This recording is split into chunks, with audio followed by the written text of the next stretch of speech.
We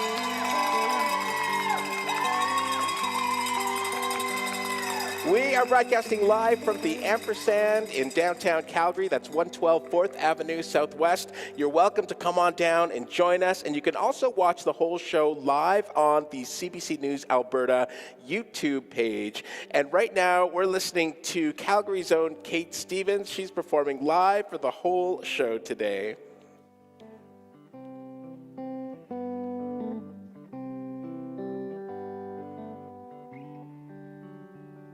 Kate Stevens and her guitarist Barry Mason. We'll get to know Kate a little better during the show today. But first, we'll speak with Calgary Food Bank CEO Melissa Fromm as we head towards our goal of raising $1.5 million for the food bank today. It's part of the 40th anniversary of the Make the Season Kind campaign. So bring a donation. Come join us at the Ampersand. We're here until 6 o'clock. I understand there are some free mini cookies for people who come down, and the world-famous Glambot, which is so much more than a photo booth, from what I understand. Jenny, are you there?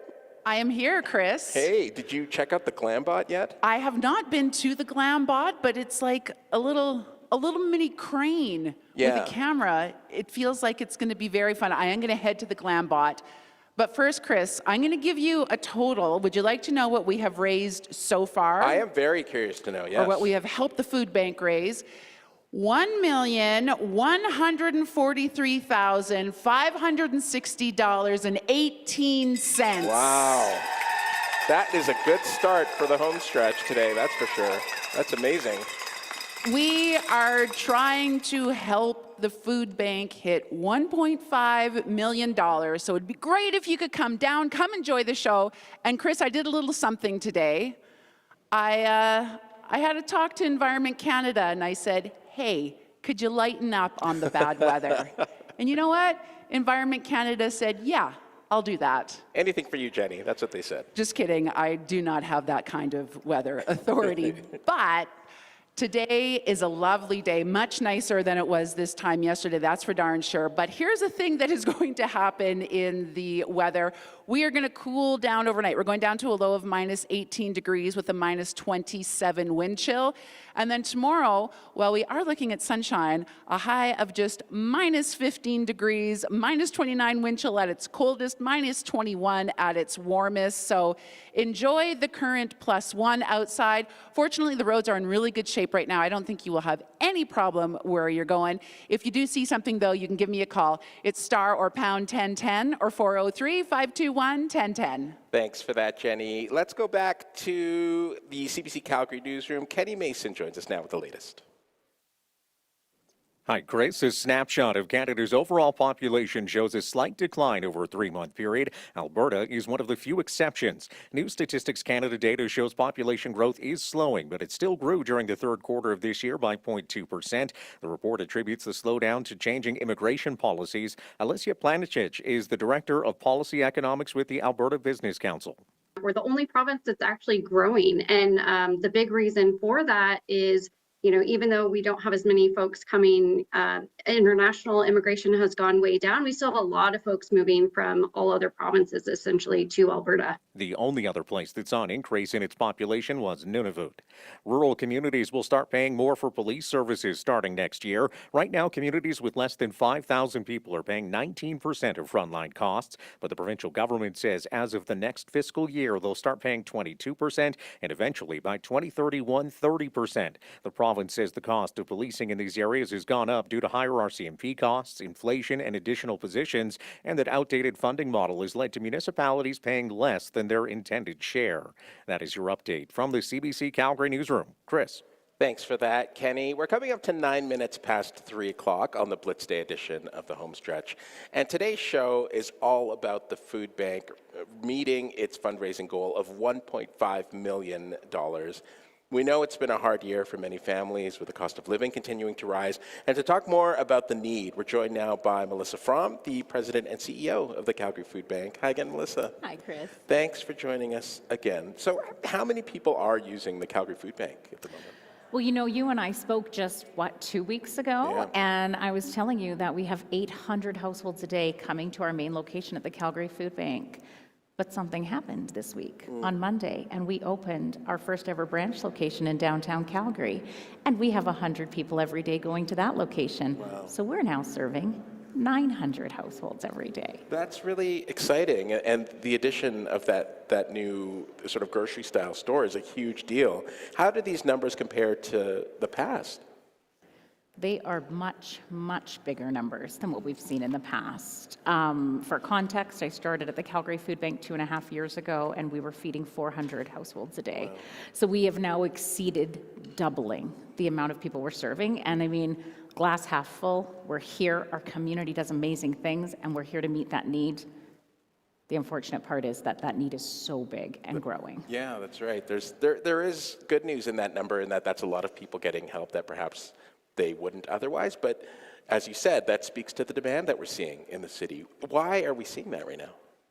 I think there's a lot of factors at play here. I think we've heard a lot about housing crisis in our city and across our country, and that certainly drives up the cost of housing and rent and lease and everything else. But the reality is, I think we've seen inflation in a lot of facets of life, and food inflation particularly is the highest inflation that we are seeing in our country right now. Mm-hmm. So give us a sense of how the funds are utilized. Like, if I were to donate $100 right now, what would that money be used for? You know, for every dollar that's donated to us, we can do exponentially more than one person could do with that dollar, because we have purchasing power in the community. We have corporate donors who match those funds with donated foods.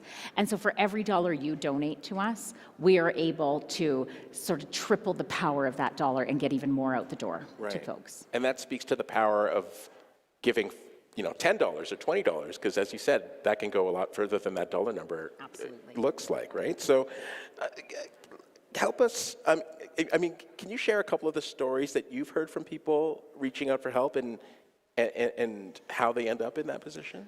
Oh man, Chris, I'm going to try not to cry, because every time I tell these stories, I get so emotional. Yeah, but even just this week, we've just had some incredible situations. An amazing corporate partner who donated, you already got me choked up. We had this amazing corporate partner who donated turkeys to us. And this woman came in and she got her turkey, and she said it had probably been 10 years since she had had a turkey for Christmas, because she couldn't afford it. And she was just so thrilled. And then we had another gentleman who sent in a donation check for $1,000, and he wrote a note and said, I couldn't feed my family earlier this year when I lost my job, and now I've got a job, and I want to pay it forward. Wow. That's a beautiful story. Yeah. Now, obviously, you talked about how far a cash donation can go, but in terms of food items, is there a particular kind of donation that you really need right now? If folks are so inclined to bring a food donation down here to the Ampersand or to any of the grocery stores in the city, some of the things we're looking for right now are pasta, canned tomatoes, rice, and looking for diapers for our little ones in the community. Yeah, and you mentioned earlier in our conversation the new resource that's available to people, that sort of grocery style store downtown. And we'll talk more about that later on the Homestretch, but tell us a bit more about that and how it works. Yeah, we're very excited to have opened our first ever branch location in downtown Calgary. The Calgary Food Bank has operated for 43 years out of one location, and our city has grown a lot in 43 years, and we realized that we need to be a bit more accessible to folks. So we have a new location in the Neoma building downtown. It is owned by HomeSpace, and it is home to 72 units of housing for In From the Cold, where they're helping families to transition out of homelessness or out of other issues of poverty. And we are on the main floor there. Folks can book appointments with us on our website or through our call center, and they will experience a grocery store food bank experience. So they get to come, they get a shopping cart just like you and I do at Calgary Co-op or Safeway or Sobeys, and they shop through that store and they get to choose their items. And it's not even just, do we want pasta or rice? I have kids, and I know there's a difference between bow tie pasta and curly noodle pasta. And they get to make those choices for their family. Yeah, I mean, there's a beautiful spirit of dignity there, I think, right? There really is. And so we've had clients coming through that space for the last week and a half, and we have just heard so many great things about the accessibility, being on the C train line, but also just having that shopping experience and what that means to them. Oh, absolutely. And you mentioned a bit about how it works.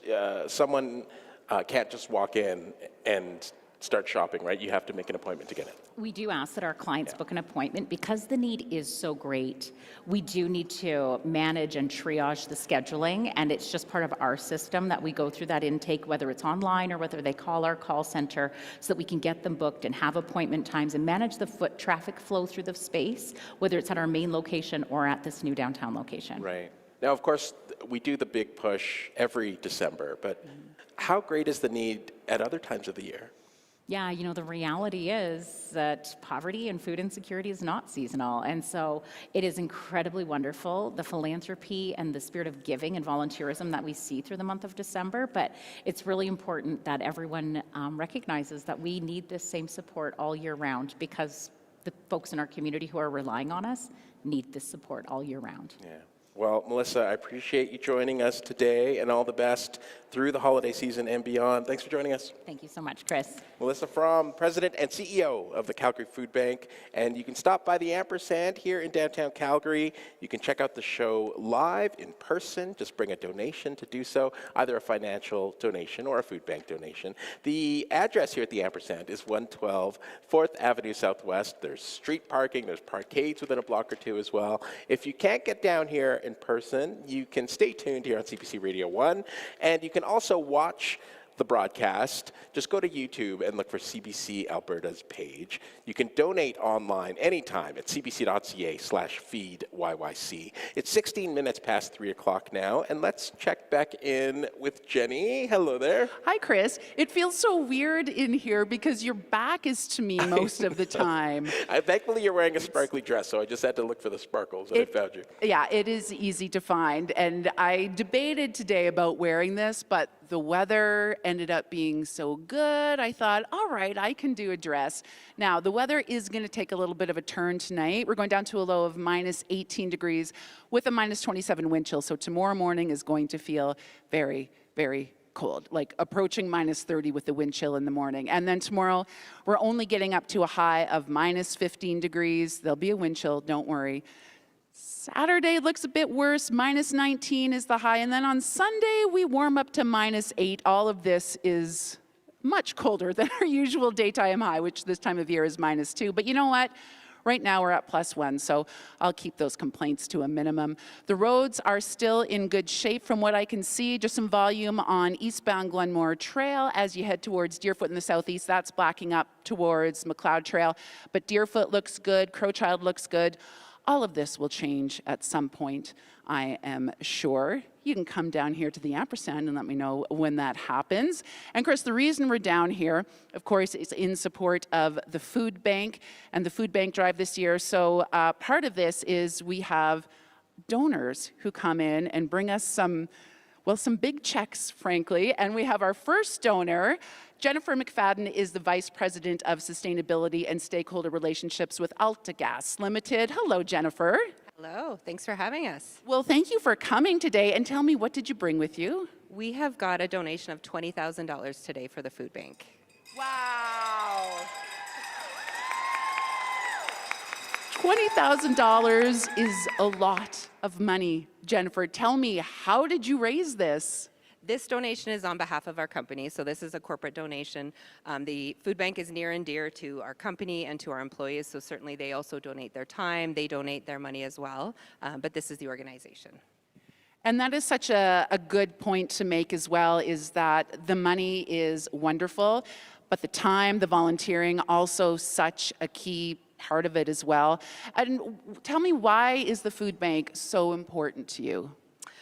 For us at AltaGas, the well-being of the communities and the people in the communities in which we operate, so where we live and work, is very important to us. So the opportunity to give back, we know affordability is a concern, continues to be a concern in our city, and especially at this time of year with the holidays. So we're happy to do our part. Well, we are so appreciative of the donation. Thank you so much for coming in today. Thank you. Thanks for having us. Jennifer McFadden is the VP Sustainability and Stakeholder Relationships with AltaGas Limited, who just donated $20,000 to the food bank. So With that, we have a brand new total. We are sitting at $1,163,560.18. We are so close to helping the food bank reach that $1.5 million. So close already. What a beautiful thing. Thank you, Jenny. You're welcome. We are coming up to 20 minutes past 3 o'clock on this special Blitz Day edition of the Homestretch. And our Blitz Day musician is with us all afternoon. I'm talking about Calgary's own Kate Stevens. Hey there, Kate. Hi, Chris. How are you? I am doing great. It's great to see you. Great to have you here. So who did you bring in with you? I brought my good friend, Mr. Barry Mason Jr., to be playing some songs with me. He's a frequent collaborator and one of my best pals. Whoa. So, yeah. Hi there, Barry. It was so great to listen to the two of you sound check today. You're sounding so great. Kate, what's it like for you to be performing live music during the holiday season? Oh, I love it. I know that it is definitely, it's a busy time to be a musician here in Calgary and to be a musician in Alberta during the holidays. I'm very, very lucky that we've been we've been spoiled with a lot of great corporate gigs and a lot of great festive gigs such as this. And the Food Bank and CBC are such incredible organizations and so near and dear to our hearts too. So we're very excited to be here. Well, I'm sure many of our listeners may be familiar with your music already, and they'll get a chance to hear you in a couple minutes. But I know on your website you describe your sound as vintage soul and indie pop mixed together in a smoky bar. Which is such a great description. Tell us a bit more about your sound and your approach. Oh man, I mean, I grew up listening to everything. I know that everyone says that, where genres and music is so much more accessible now, but I really did. I had a mom who loves public radio, as you know, Chris, and always had Etta James, Joni Mitchell, lots of jazz growing up as well. And then I realized how great folk music and blues music is. So my sound is kind of just a mix of all of those sonic landscapes that has shaped me as a person and shaped my writing. Yeah, so given that upbringing and the importance of music growing up, did you always know that you would be creating your own music yourself? I'm not good at anything else, Chris. I'm really not. No, I always knew that music was going to be the game plan for me. Again, I was very, very supported by my family. They always said, if you're going to do it, let's do it. Let's go all in. And I've been very, very lucky to be doing this for the last, I want to say 10, 11 years. I started when I was about 16. Wow. So it's been a really wonderful journey, and I can't imagine myself doing anything other than music or, of course, music-related things. Sure. So are there certain things that you tend to write about? I mean, the universal themes of love and loss. I'm in the most wonderful relationship right now, so I have been writing a lot about my partner, which is much to his chagrin sometimes, but but it's really, I just write about things that inspire me, and you know, the song that we're going to play next is one about getting older and wondering if you're in the right place at the right time. Okay, yeah, tell us a bit more about the song, Suburbs. Tell us what inspired it. Yeah, well, I turned 25 last year, and I was hoping for that frontal lobe moment, you know, for something to click in and everything to say, the fog has cleared, here it is, here's your life, here's where you should be. And I wasn't getting that, and I was worried that I should have, you know, done another job, or I should have gone to a different school, or all these different things. And then I've realized that I'm so happy to be where I am right now, and every choice has led to this and led to me being a musician and broadcaster full time. So it's just wonderful to be here, and we're going to play this tune. That is beautiful. But I know there was a particular, it was almost like an image that you were visiting your mom, was it? And there was something about a moment that you experienced that really inspired this particular song, right? Chris, I love that you're a fan. So the song, it starts with "Feels Like Fall in the Suburbs," and I live downtown. I live in the Beltline, and my family lives in the Southwest. And I remember going out there during my birthday, which is in October, and I walked out there, and downtown, it didn't feel like fall yet. It felt like summer still, just with the greenery and the way that the buildings look with the sun. And I remember going out to the suburbs and said, everything here moves a little bit quicker, but also a little bit slower. So that's where this song came from. That's beautiful. I can't wait to hear it right now. Performing live on the Blitz Day edition of the Homestretch, here's Kate Stevens with Suburbs.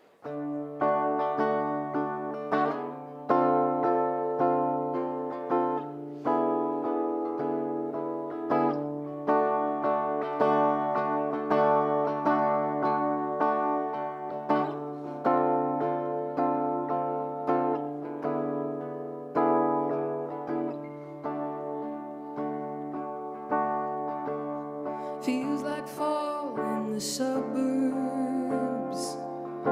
Everything here moves a little slow.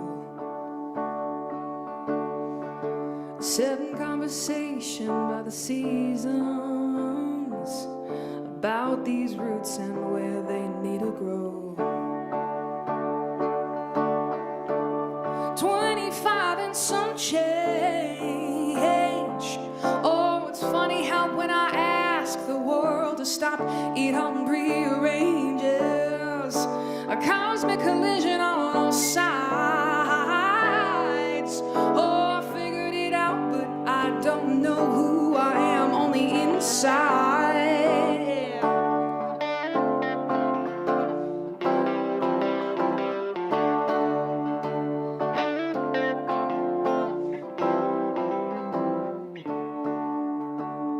Tell me how we get this far, babe.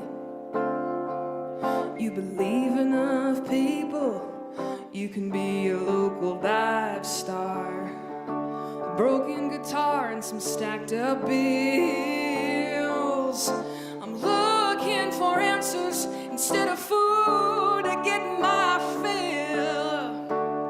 25 and some change. Oh, it's funny how when I ask the world to stop, it all rearranges. A cosmic collision on all sides.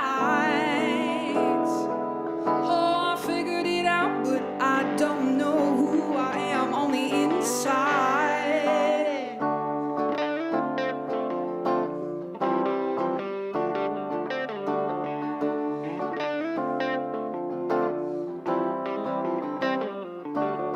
It's crazy for thinking that we're getting this far. It's crazy, yeah, babe. Oh, yeah, yeah, yeah. Oh, yeah, yeah.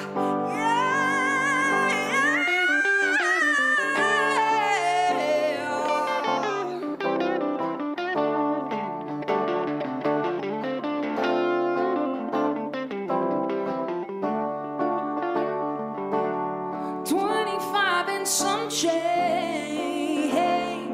Oh, it's funny how when I ask the world to stop, it rearranges. A cosmic collision on all sides. Yeah. Oh, I figured it out, but I don't know. Oh, I figured it out, but I don't know. I figured it out, but I don't know, babe, who I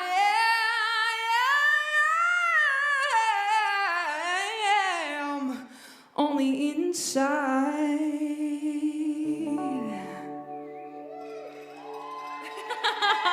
Oh, man. So good. Calgary's own Kate Stevens, everybody, with Suburbs. She's with us throughout the entire episode of today's Homestretch with guitarist Barry Mason Jr. on that one. That was so good, you guys. Thank you. I got to say, like, you could definitely hear the blues at the root of that song, but the album version is really interesting, right? There's flute on it. There's flute. xylophone. I mean, what was the approach with the studio recording? Oh man, I worked with the best producer ever, Brock Geiger, and Brock is just such an incredible friend and a great collaborator as well. But he's one of those producers where he really pushed me as an artist to get outside of the boxes that I was sitting in, and I brought him this song, and it was originally a blues song. We performed at the Badlands Amphitheater, and we heard Bywater Call play, and I said, oh my gosh, I have to write a blues song.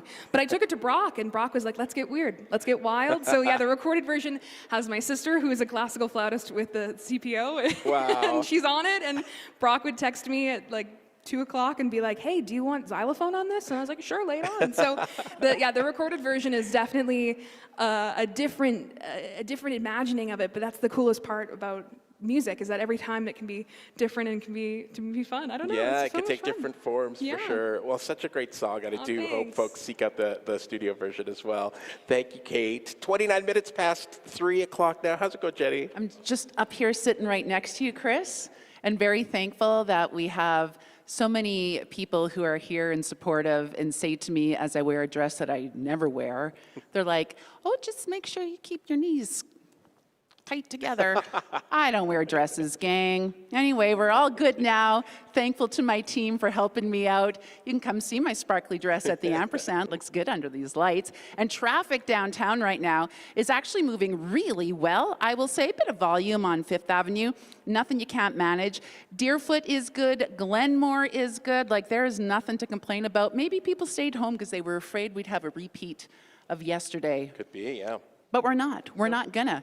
I mean, it is gonna get cold overnight, down to like minus 17 degrees, but right now it's +1. Sounds good. It's great. Sounds more than good, actually. Thank you, Jenny. Coming up in our next half hour, we'll meet a teen actor from Calgary who was just nominated for a Children's and Family Emmy Award, plus more live music from Kate Stevens on this special Blitz Day edition of the Homestretch. We're at the Ampersand. If you want to come join us, 112 4th Avenue Southwest. It's 3:30 in time for the CBC Calgary News with Kenny Mason. This is CBC News. The provincial government has significantly increased the application fee for Albertans who want to file citizen initiatives. The CBC's Sam Sampson has more. The provincial government outlined the changes in an order in council posted online yesterday. It states any Albertan who wants to apply for a citizens initiative will now have to pay a $25,000 application fee.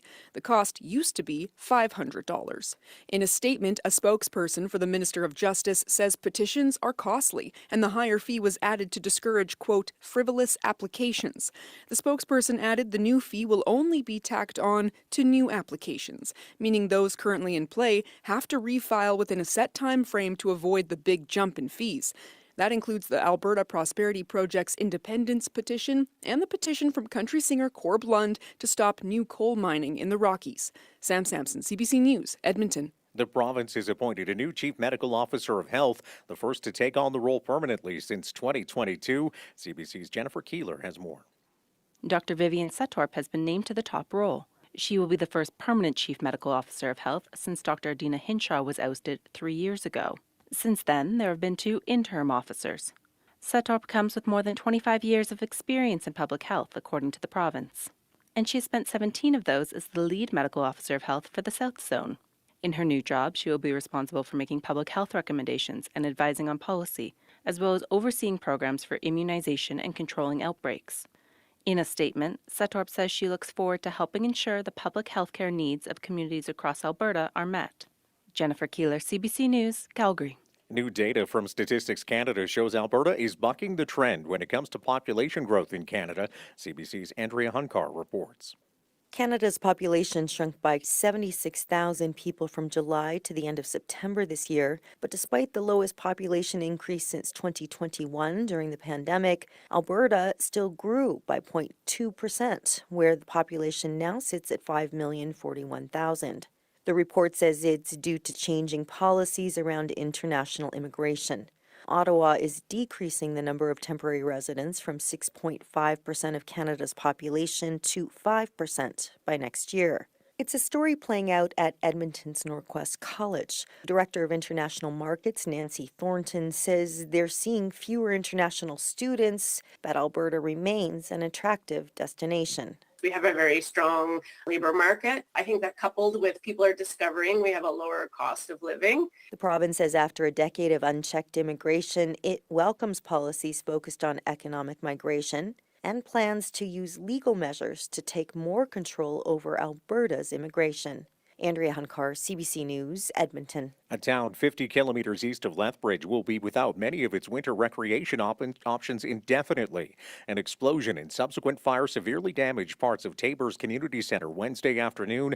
No one was injured, and police don't suspect ill intent. So far, the cause of the blast is unknown. The center will remain closed as the investigation continues. Darren Thibault is Tabor's chief administrator. The museum, Chamber of Commerce, we've got weightlifting, we've got archery, obviously the auditorium, curling rink, small ice and large ice. So at this point in time, every single one of those are affected until we know what it is that we can do with the building. Thibault says it's too early to know the cost of the damage. He says town council will face decisions about the future of the center.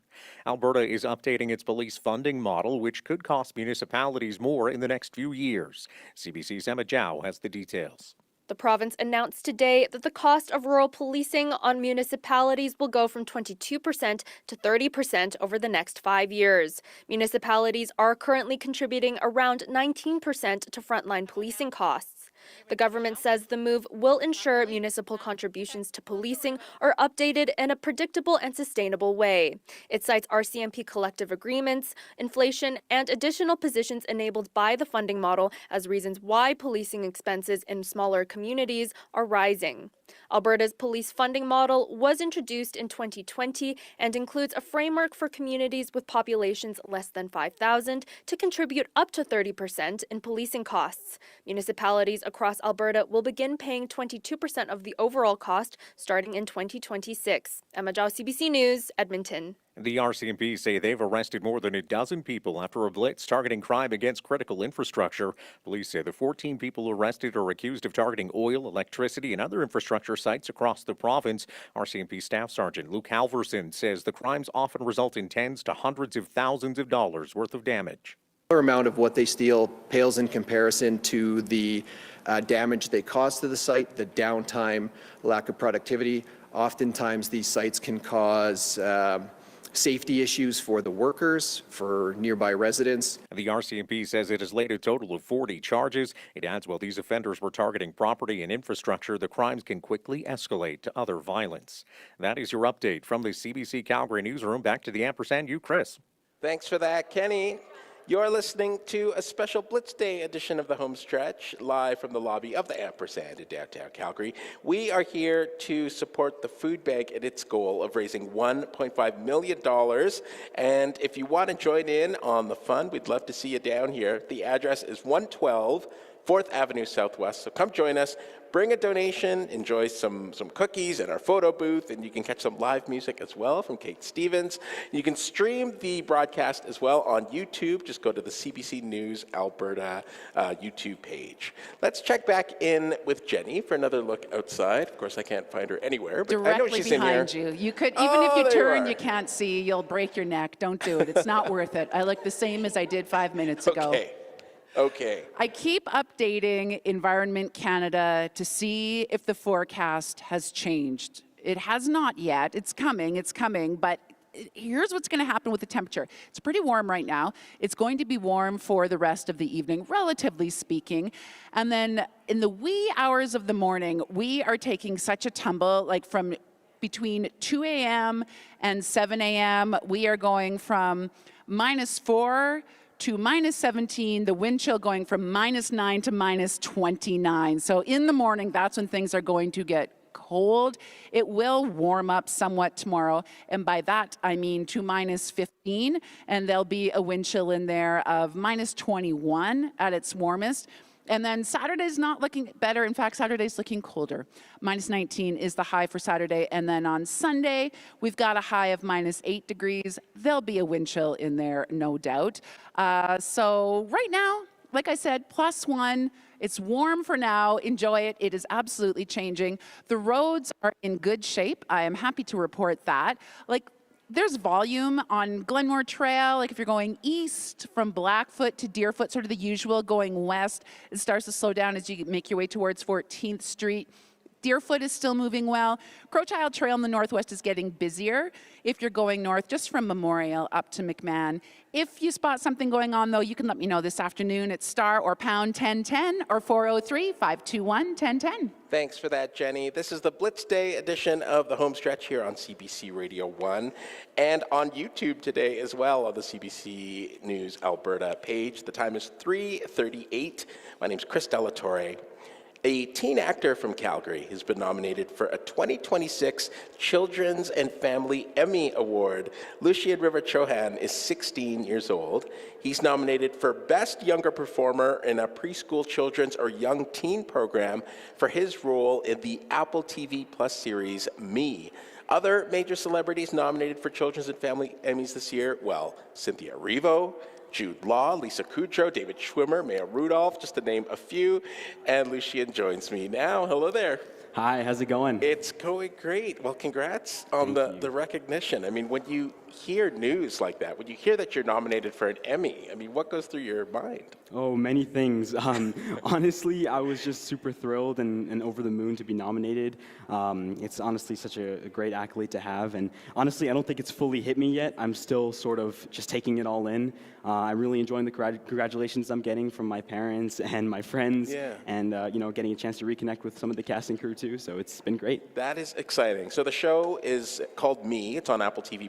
Tell us a bit more about what it's about and the role of your character. Yeah, so Me is a coming-of-age story about a middle schooler who's still trying to figure out who he wants to be in the midst of plenty of huge changes.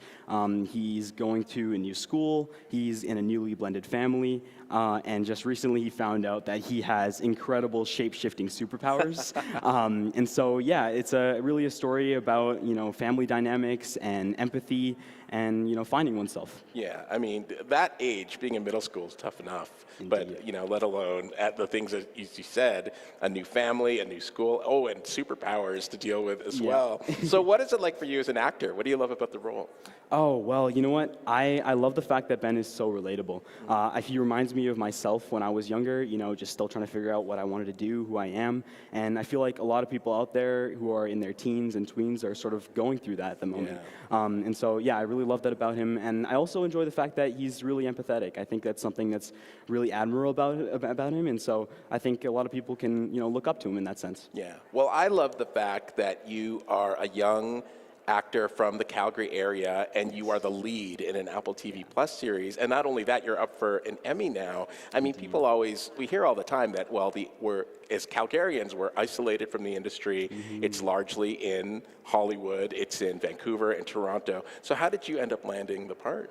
Yeah, well, I feel like, I sent an audition tape and they really liked what I did with the character. And so everything's sort of online and virtual now. And so we did like a Zoom audition sort of thing where I met with the directors and the producers and the casting directors. So that was really incredible to get a chance to meet with them. And then I sort of did a couple scenes, and I actually ended up getting a call when I got back home from school and saying that I got the role. And so I was incredibly excited about that. And then after that, I sort of did a bunch of different sort of like chem reads with a bunch of different actors as well to see who would sort of match well with me and who would be cast next to me. And eventually, the rest is history. We got down to Atlanta, Georgia, and started filming. Wow, what an adventure. Because as you said, it is uprooting you from your life here, right? Because you shot the whole thing in Atlanta. Atlanta, yeah. Wow. No, it is a little bit different. I really did enjoy filming in Atlanta. I think it was really interesting. There's a lot of history down there, so it was really fun to get a chance to. But I feel like in Calgary, there's a lot of new things going on. And there's new studios coming up, and a lot more things are being filmed. I think something was just filmed in and around High River, the area there too. So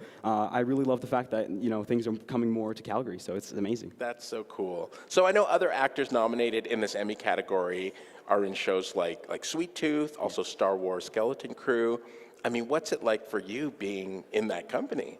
Yeah, no, it's insane. I know they're incredible actors, and I wish them the best of luck to win. I haven't gotten a chance to watch I've watched a couple episodes, but I haven't gotten a chance to really dig into it, which is why I'm excited for the Christmas break to really start binge watching all their shows. Yeah, fair enough. Yeah, and people will have the chance, of course, to see your series, Me, on Apple TV. Do you know at this point if there will be a second season or if it's going to be renewed?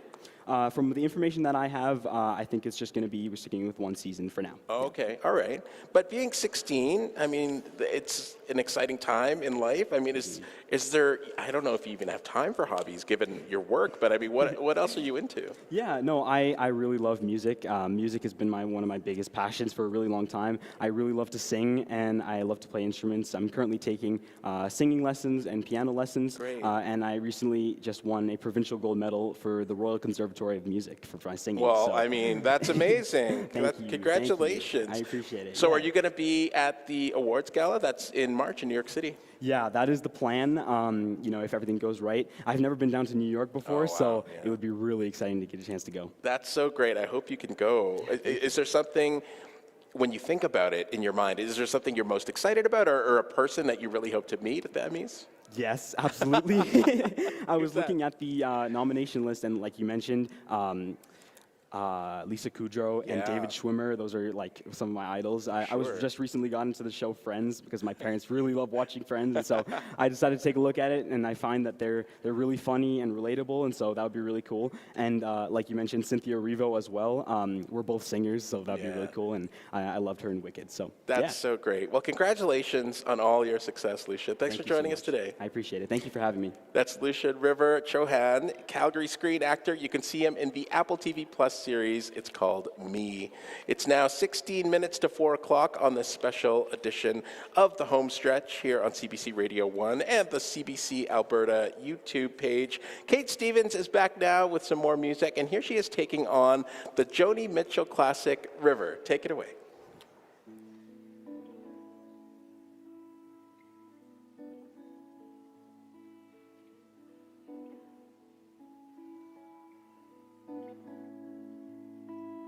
It's coming on Christmas, cutting down trees, putting up reindeer, singing songs of joy and peace.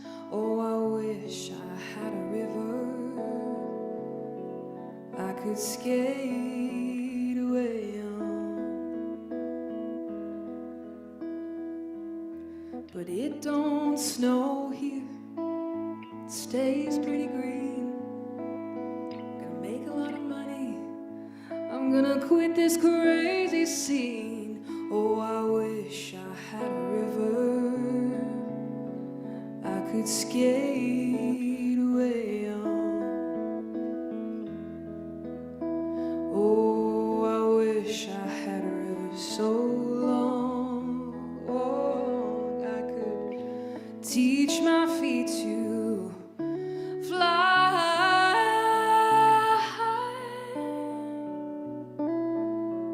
Oh, I wish I had a river I could skate away on. I made my baby cry.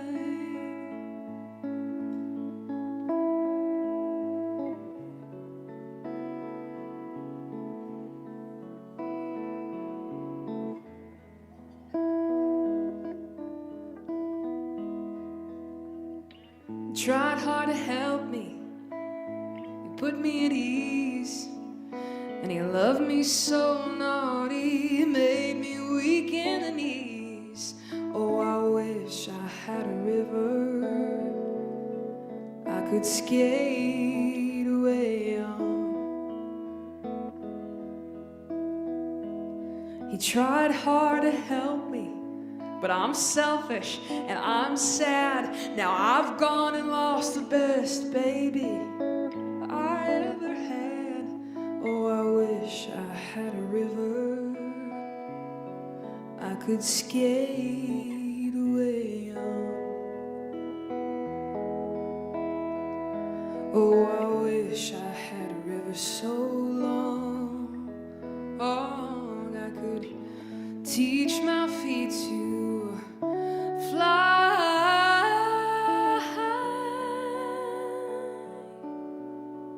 Oh, I wish I had a river I could skate away on.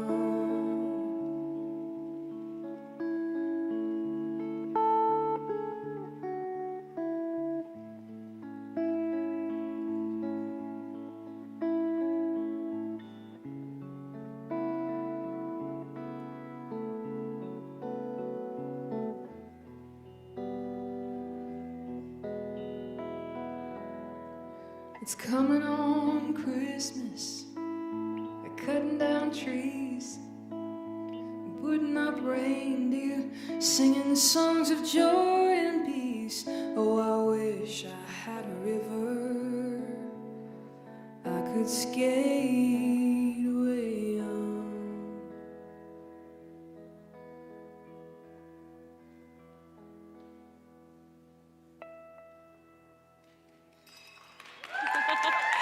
Thank you. Oh, wow. That was so beautiful. I need a second to gather myself after hearing that. That's so great. Thank you, Kate. Kate Stevens doing the Joni Mitchell classic River. Let's check back in with Jenny. Hello there. Hi, Chris.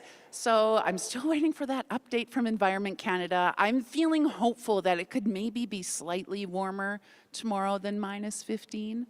No reason to believe that other than just my own hope, frankly. Yeah, we're going to hope that. I mean, there's going to be a wind chill, of course, of at least minus 21 at its warmest. And then on Saturday, it's going to be colder with a minus 19 high. Sunday so far, I think it's looking like about minus 8, so that'll feel downright balmy. Right now, we're in a tropical +1, so no complaints there. For the most part, the roads are actually in really good shape right now. There is an exception to that, eastbound on 16th Avenue. As you head towards 68th Street in the northeast, there's a collision. So traffic already is backed up to 36th Street. No problem if you're trying to get to the Ampersand this afternoon, which is where we are broadcasting live from. And it is time to meet another donor.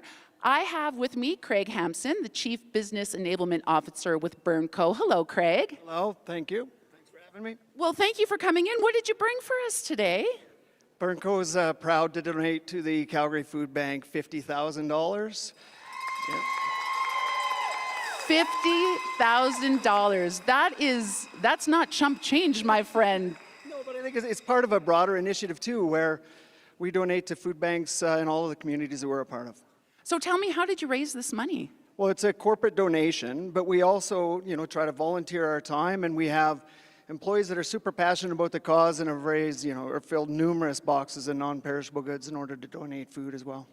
I love that. Like, corporate donations are beautiful, but also hearing that employees are volunteering time, that they are filling food hampers, it seems pretty clear this is a very important cause to you. Yeah, well, I think that, we're a 113-year-old fifth-generation family-owned business, so I think it's part of our family and community values, but these are the communities we work and live in, and so it's not just a corporate passion, but I mean, it's something our employees get behind in supporting our people in our communities. Well, I can't tell you how much we appreciate this today. Thank you so much. I really appreciate it, Craig. You're welcome. Thank you. Craig Hampson is the Chief Business Enablement Officer with Burnco. They just donated $50,000 to the Calgary Food Bank. Wow. So I have a new total for you. Yes. $1,213,560.18. Yeah. That goal of 1.5 million, very much in sight. We're getting closer. Yes. We're getting closer. Thank you, Jenny. We're now coming up to 8 minutes to 4 o'clock. Let's check back in with Kenny Mason at the CBC Calgary newsroom. The provincial government has significantly increased the application fee for Albertans who want to file citizen initiatives. What was a $500 fee will now be $25,000. There is a new chief medical officer of health in the province. Dr. Vivian Sutorp has been named to the top role and is set to start tomorrow. And rural communities will start paying more for police services starting next spring. Right now, communities with less than 5,000 people are paying 19% of frontline costs. But the provincial government says as of the next fiscal year, they'll start paying 22%, and eventually by 2031, 30%. That is your update from the CBC Calgary newsroom. Meanwhile, Prime Minister Mark Carney says there likely won't be relief on U.S. tariffs until next year at the soonest. More coming up in the world this hour at 4 o'clock. Chris. Thank you, Kenny. A seismic shift is coming for Hollywood's biggest night. The Academy Awards are cutting the cord with broadcast and moving to streaming. We learned yesterday that the Oscars will move from ABC to YouTube exclusively in 2029. It's a 5-year deal. For more on this showbiz shakeup, we've reached Bill Brio, TV critic and podcaster. Hi there, Bill. Hi, Chris. So what was your reaction to this news when you learned that the Oscars are headed to YouTube? I'm not shocked. I think that YouTube makes some sense. I know a lot of people hear this and they go, YouTube? But it's not like, you're still buying Pontiacs and you won't buy a Toyota or a Honda. It's a viable platform, and it is worldwide and international. It has a lot of stuff. If the NFL has deals with YouTube and showing games, NBA. So even though live TV seemed to be the last vestige for broadcasters, it's starting to migrate, and you're seeing some of the big ticket items go there, so I'm not surprised. Yeah. Now, I mean, the Academy have had a relationship with ABC for 5 decades, and most ABC programming is available on the Hulu streaming platform in the U.S. Why would they choose to leave the broadcaster in favor of YouTube? I mean, what advantages does the video streaming platform bring that perhaps ABC can't? I think consumers would be angry if they had to, say, subscribe to Hulu or to Disney Plus in Canada to see the Oscars, because they've always seen it without having to pay extra for it. I mean, if you remember a few years ago, Apple TV got the rights to the Charlie Brown Christmas specials and things, and that was going to be the exclusive home, and then people went nuts, and they worked out a deal with PBS quickly to make sure it was free as well. And I think that that's what's at play here, that you just can't go overnight, even though this is going to happen in 2029, and start making people pay extra to see the Oscars. Mm-hmm. So we're still a few years away from knowing what this will look like, how it will take shape. But, I mean, what do you think the 2029 edition of the Oscars will look like and feel like from the audience's perspective? Yeah, it's a great question. I think it could be brisker. It could be shorter. There won't be as many commercials. The ones that they have will be like 15-minute. Maybe they'll have 3 15-minute commercials grouped together, and then the next thing. That's a lot less than broadcasters with 5 or 6 30-second spots. So, but then again, they might say, hey, you know what? Let's let the speeches go. If people have something important to say, let's not bring the band out. So maybe it'll be longer. But I think it'll still have a host like Conan O'Brien last year and next year. I think, the in memoriam segment, people will be very teary-eyed to see Rob Reiner pay tribute to this year. Those are, and it'll still have the best picture and all those things. So I don't think they're going to reinvent it, but it will maybe be streamlined. Yeah. So what might this move suggest about the future of broadcast television and in particular these big entertainment award shows? It's a great question. It's so hard to predict. I think I read today that the broadcasts, like the people re-up their cable subscriptions for the first time in 8 years. That went up instead of down. And I think a lot of people are angry at how much it costs, and we have to have 4 different streaming services to see everything, and it's all of a sudden it's $100, $200. So it's hard to say. I think if you'd asked me this 3 years ago, I'd say broadcasting was doomed. But I think there will still be a place where you'll watch The Price is Right or Saturday Night Live, the sports. It will still be sort of a broadcast model. It's just we saw what happened with Jimmy Kimmel and ABC a few months ago, and how the affiliates balked, and it does seem to be coming apart at the seams, this model that's worked for 70 years. So I think the Academy is hedging their bets and looking around, and they think YouTube will be there in 5 years, and I think that's what's happened here. Yeah, but do you think, we're just about out of time, Bill, but do you think, something like the Grammys or the Emmys are next? I don't know. It's all different. CBS likes the Grammys. They have music companies that maybe it's a business that works for them. But the ratings are down. Ever since COVID, they haven't been as robust. So, and Hollywood just loves handing out trophies to each other. So there will always be awards. So we just may not have to watch them. That's all. Fair enough. Always great to hear your take, Bill. Thanks for joining us again. My pleasure. Anytime, Chris. Bill Brio, TV critic and host of Brio TV, the podcast. Let's check back in with Jenny. Hello there, Jenny. Hi, Chris. So I have an update from Environment Canada. Oh. It's not great news. Okay, the one bit of good news is that tomorrow morning it's going to feel slightly warmer. It's going to feel like minus 20 with the wind chill. But what's going to happen tomorrow is while our high is minus 16, we're actually going to cool off to minus 19 in the afternoon with a wind chill near minus 28. So we'll just kind of pretend that didn't happen. Right now, it is +1 outside. And on the roads, there is that collision going east on 16th Avenue as you make your way towards 68th Street in the northeast. That has traffic backed up to 36. If you see anything else, you can give me a call, 403-521-1010. Thank you, Jenny. Coming up on this Blitz Day edition of the Homestretch, we'll hear about a a special Christmas production happening in Rosebud, Alberta, based on a classic film from 1947. And we meet a Calgary knitter who's huge on Instagram and just wrote a book. Come on down and join us at the Ampersand downtown, 112 4th Avenue Southwest, as the food bank pushes towards its goal of $1.5 million. Stay with us.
From CBC News, The World This Hour, I'm Kate McGilfrey. Prime Minister Mark Carney says there likely won't be relief on U.S. tariffs until next year at the soonest, when the free trade agreement between Canada, Mexico, and the U.S. comes up for review.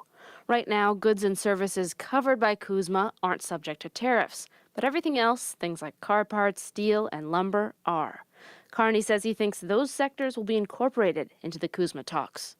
My judgment is that that is now going to roll into the broader CUSMA negotiations. So we're unlikely, given the time horizons coming together, to have a sectoral agreement. Although, if the United States wants to come back on that in those areas, we're always ready there. We're very ready. Conservative leader Pierre Poilievre has criticized Carney for failing to get a faster deal, removing those sectoral tariffs. And when those trade talks do begin in the new year, Canada has a better idea of what the U.S. wants to discuss. The U.S. Trade Representative laid out a series of conditions yesterday, including more access for American dairy products in Canadian markets. The Prime Minister has said he's unwilling to budge on that, saying he stands by the supply management system, which limits imports. Albertans pushing for province-wide referendums will soon have to shell out a lot more money for the opportunity. The Alberta government has hiked the application fee for new citizen initiatives. As Sam Sampson tells us, it will now be 50 times higher than the current fee. The provincial government outlined the changes in an order in council posted online yesterday. It states any Albertan who wants to apply for a citizens' initiative will now have to pay a $25,000 application fee. The cost used to be $500. In a statement, a spokesperson for the Minister of Justice says petitions are costly and the higher fee was added to discourage, quote, frivolous applications. The spokesperson added the new fee will only be tacked on to new applications, meaning those currently in play have to refile within a set time frame to avoid the big jump in fees. That includes the Alberta Prosperity Project's independence petition and the petition from country singer Corb Lund to stop new coal mining in the Rockies. Sam Sampson, CBC News, Edmonton. Quebec's health minister says he's quitting cabinet and will sit as an independent. Christian Dubé passed controversial law, Bill 2, that infuriated the province's doctors. It led some to apply for medical licenses in Ontario and New Brunswick, saying they'd rather practice elsewhere. The Legault government is in talks with family doctors on changes to that law. Dubé says he is not the right person to conduct those negotiations. Manitoba was hit hard by a blizzard, closing schools today for the first time in 3 years and leading officials to ask people to stay off the roads. Here's Sergeant Paul Menegra with the Manitoba RCMP. Ideally, you want to get off these roads. With that wind being almost 80 kilometers an hour, visibility is next to nothing. Blizzard conditions are moving east in Canada tonight, with yellow winter storm warnings now in place in northern Ontario and Quebec. Parts of Manitoba have been left with different severe weather alerts, this time for extreme cold, with wind chill temperatures expected to hit as low as -50. The U.S. says it will sell a massive package of weapons to Taiwan worth more than $10 billion. It will include medium-range missiles, howitzers, drones, and military software. The State Department says the sale is in the United States' economic and security interests, but China is slamming the move. 美方以武助独，只会引火烧身。 A spokesperson for China's foreign ministry says the sale sends the wrong message to pro-independence groups in Taiwan. Beijing has long said that Taiwan must reunify with the mainland. And Washington's trying to make it easier to do medical research involving marijuana. President Trump signed an executive order today downgrading cannabis from the most restrictive category of drugs. It doesn't legalize it, but does make it easier to access for healthcare and research. And that is the world this hour. The latest headlines are on our website anytime. For CBC News, I'm Kate McGilvery.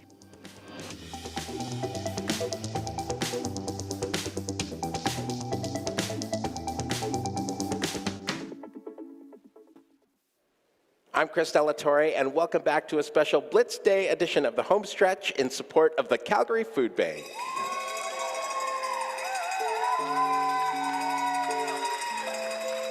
Calgary's Kate Stevens is performing live here in the lobby at the Ampersand throughout the show today. It's all part of our Make the Season Kind campaign. So come on down in person if you can, 112 4th Avenue Southwest. We're also streaming the show live on the CBC News Alberta YouTube channel. Coming up, we'll meet an Instagram knitting sensation from Calgary who's just written a book. And we'll talk to our music columnist about Christmas music, and all in support, of course, of the Food Bank's goal of raising $1.5 million.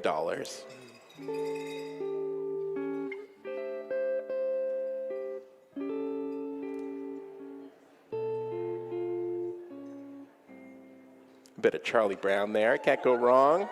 So come on down, bring a non-perishable food item or some cash, and join us on the main floor of the Ampersand building. We're here until 6 o'clock. There's freshly popped popcorn, Jenny. There's coffee, and the Glambot, the world-famous Glambot as well. I did take a little trip to the Glambot. Yeah, you did. It is fun. It is glamorous. It does make you look very glamorous. Yeah, the camera does this like back, forward, slow-mo thing, and you just look like a rock star. Yeah, it's like a selfie from space or something. Yeah, it's great. Like, it's incredible. It's great. Yeah. So shout out to the Glambot. Also, shout out to our cowbell ringers today here at the Ampersand, doing a great job with the cowbells.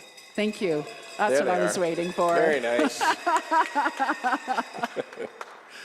Oh, it's How's good times. that forecast? Ooh, you want to talk about the forecast? Or, whichever. No, the roads. let's do the forecast. I was trying to avoid it, but I guess since I talk about traffic and weather, it's not something I can do.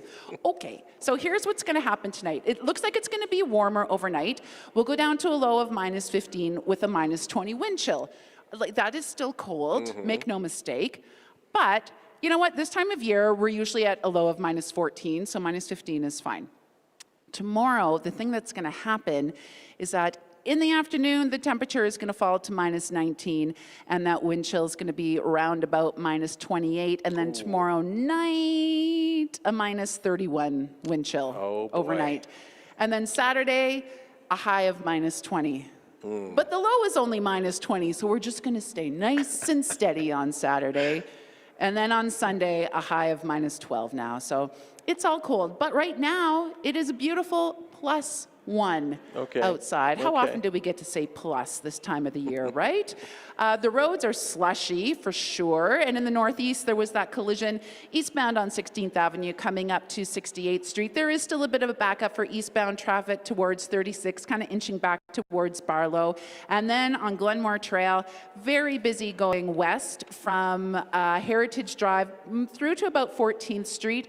And then if you are going from southbound Crowchild to eastbound Glenmore, I'm unsure if there's a collision there, if it's just a lot of volume, but that's backed up onto the flyover, and then southbound Crowchild is backing up towards 33rd.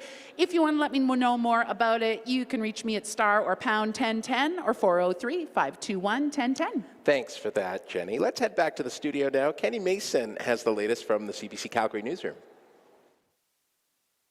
People have died in traffic collisions in Calgary this year, according to CPS. The latest was last night, just after 8:30 on Barlow Trail near 26th Street Southeast. Police say a 40-year-old man was heading north in a pickup when it collided with a semi that turned into its path.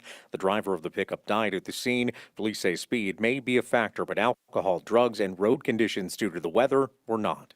A snapshot of Canada's overall population shows a slight decline over a 3-month period. Alberta is one of the few exceptions. New Statistics Canada data shows population growth is slowing, but still grew during the third quarter of this year by 0.2%.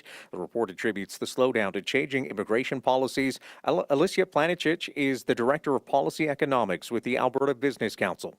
We're the only province that's actually growing. And the big reason for that is, even though we don't have as many folks coming, international immigration has gone way down. We still have a lot of folks moving from all other provinces essentially to Alberta. The only other place that saw an increase in its population was Nunavut.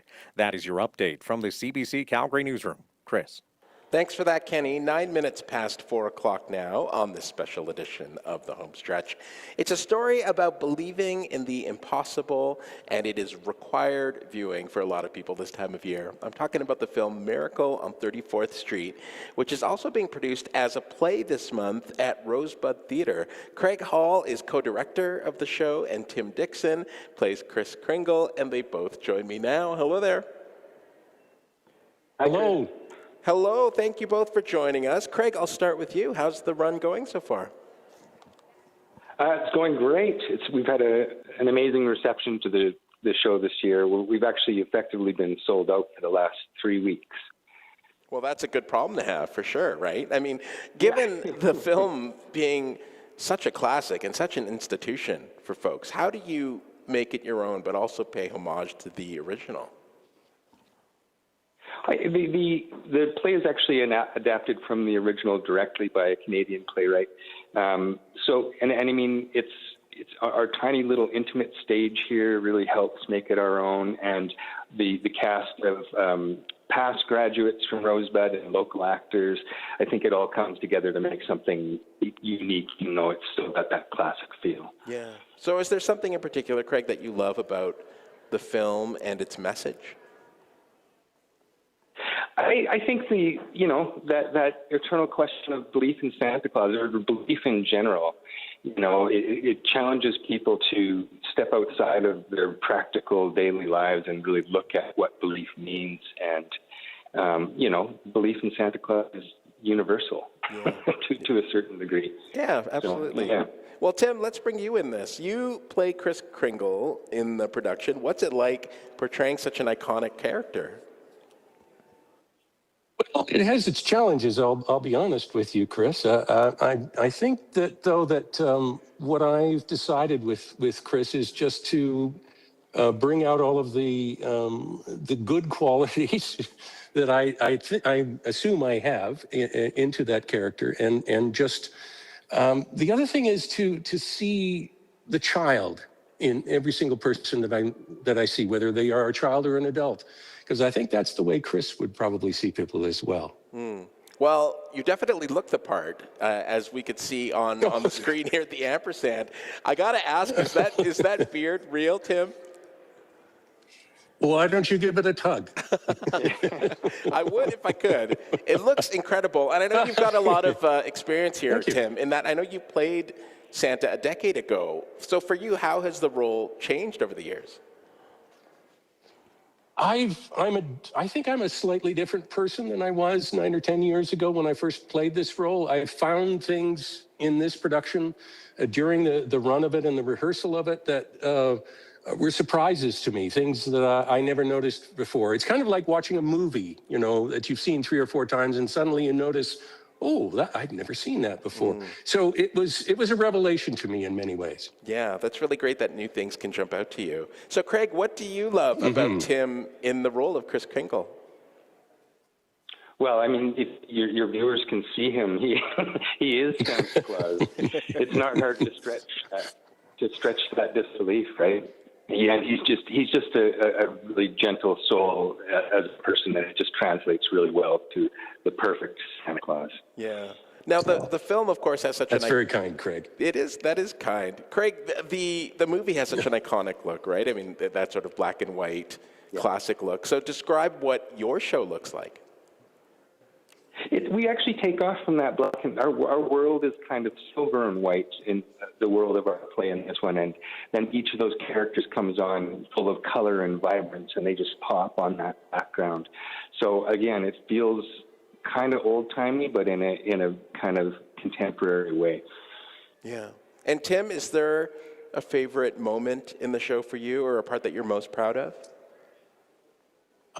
I think there's a couple of them, but very briefly, the moment where Susie finally believes in Santa Claus, that she kind of goes on a journey where she does and then she doesn't, and then finally comes to a moment, and Chris just all he could say is, "I know you do." The other moment that really sticks out for me is when Chris says, after Doris says, Christmas is still Christmas every December 25th, and Chris says, Christmas is more than just a day. It's a frame of mind. And for me, that says the whole play in one sentence, really. Yeah, it absolutely does. And Craig, what about you? Do you have a favorite moment or a favorite element of the show? I love that we're using actual children instead of adults playing children. So we have these 5 wonderful child actors that every time they walk on stage, they take your attention, they make you smile, they make you laugh. And I really love that element of the show. So we're just about out of time, guys. But Craig, do you think there's something in particular that makes this story so relevant and timeless? I think it's that idea of belief. I don't think that that's gone away. You know, we're in a time now where everything is questioned, you know, and I mean, striving for just to truly believe in something is hard these days. And I think that makes it entirely relevant, you know. Mm-hmm. And Tim, last word to you. What do you think is behind the enduring appeal of Miracle on 34th Street? Well, I think it's partly belief, as well as Craig has said, but I think it's also magic. There's an element of magic in this story that you're never quite sure if it could be magic. It could be easily explained away if you were really rational about it. But I think if you buy into the belief in the show, then the magic comes alive, and that's what makes it special for me, and I'm certain for many of our audience. Yeah, it's such a beautiful story. Congrats on the success of the production, and thank you both for joining us today. Appreciate it. Thank you, Chris. Thanks.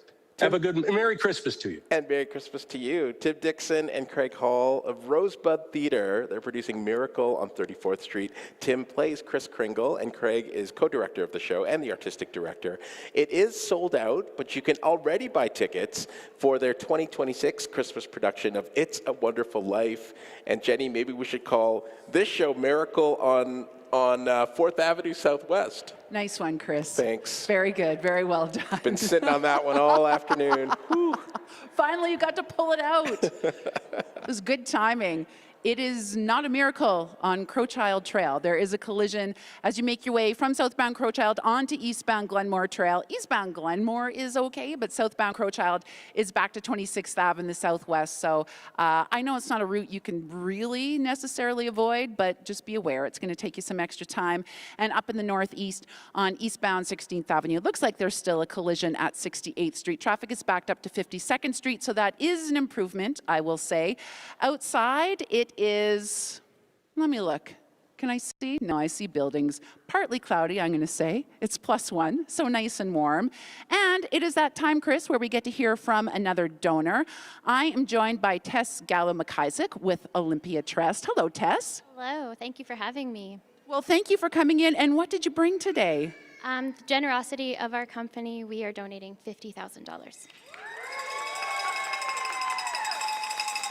Tess, I don't need to tell you that $50,000 is a lot of money, so I need to know, how did you raise this money? Through one of our donations, through our corporation, we have a foundation, and through that we do a campaign with our staff that they contribute, and then their wonderfully generous donations are then matched by our 2 presidents, and then that total is again matched by the company at large. So it's like a doubling. It's like a double down. It's incredible. For every dollar raised, we actually get 4. And so the food bank is one of the many charities that we get to help. And why is the food bank so important to you and your colleagues? Our colleagues actually direct where they would like to see their funds go, and the top of the list is always feeding the hungry. And the food bank is such an imperative contribution to our city at large, and so it's so important that you are getting the support that you need so you can support everyone that needs you. Well, we very much appreciate your contributions and your help today, Tess. No, thank you, and thank you very much for showcasing how wonderful this cause truly is. It's so important that, especially this time of year, you get showcased for all of the importance that everyone does. Well, thank you. Tess Gala-McIsaac with Olympia Trust. Olympia Trust just donated $50,000 to the Calgary Food Bank. So our new total, Chris, we're getting so close, $1,282,791.18. Oh my. We are getting close. That is so exciting. Thank you, Jenny. You're welcome. This is the Blitz Day edition of the Homestretch. We're coming up to 20 minutes past 4 o'clock.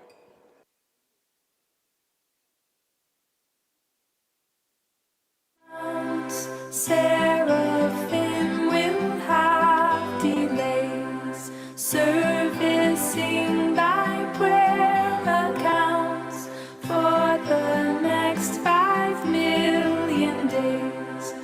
Music from former Calgarian Leslie Feist there, part of her song, Please Be Patient. From unique takes on the holiday season or new versions of a well-known carol, or in Feist's case there, a little bit of both, our music columnist joins us to talk about what's in it for artists who take a festive turn in their catalog.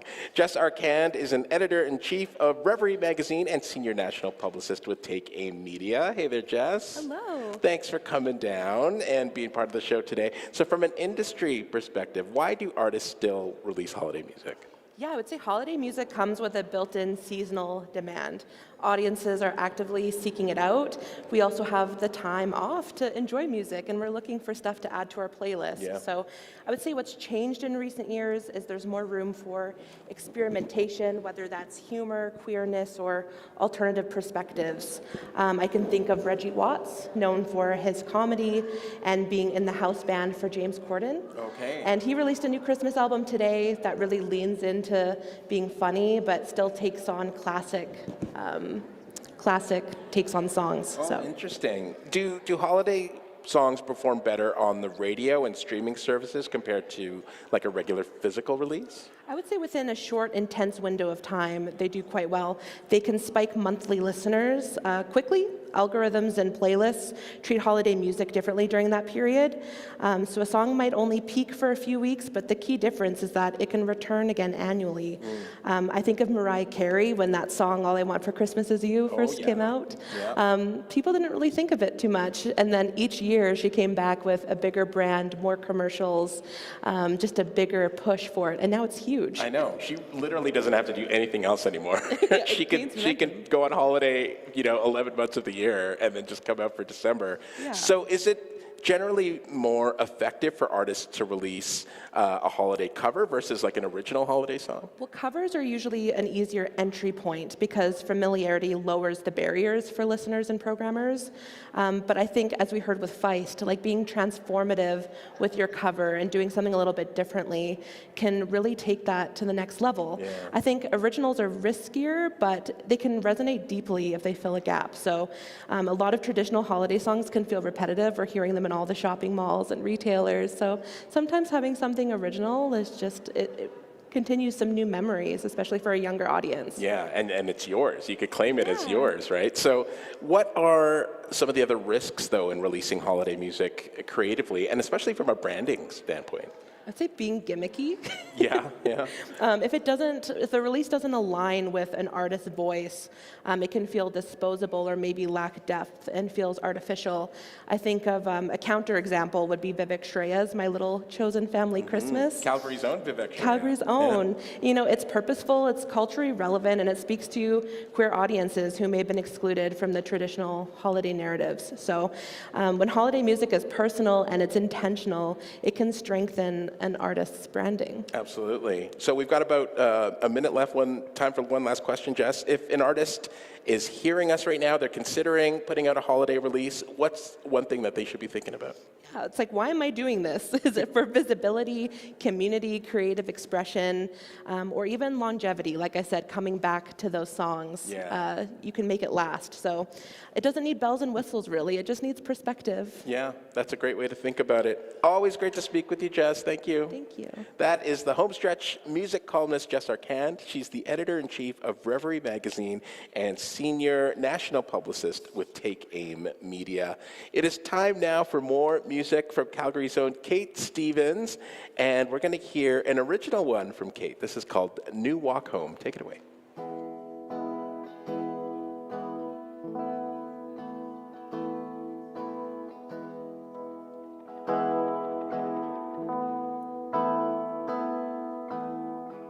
We move the chair, the one in the corner. I'm hyper aware of the cracks that came before you, but my hurt is faded, just like your bad hand tattoos.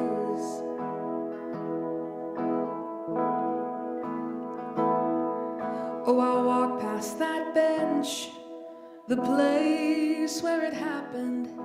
It stings in my right hand that our love is lost, and I'm happy you're happy, 'cause God knows that I'm happy too. Yeah, I find myself hoping that you're better off with someone just as cruel as you. He tells me I'm pretty and longs for my ring size, as simple as coffee. But I've come to realize you're not in those spaces that you had haunted before.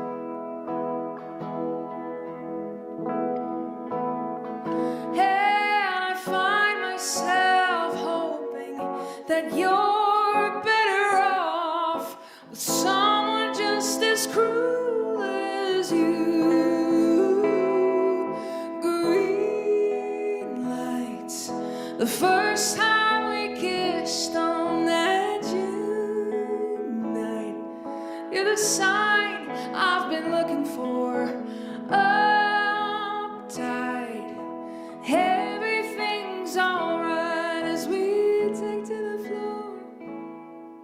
You're my North Star to look to. Now I'm never alone. You're my new walk home.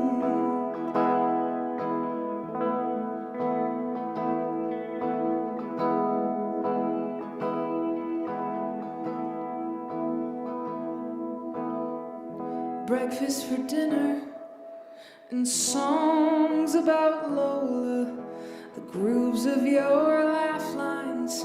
Though someone was before you, they're not in those spaces that they had haunted before.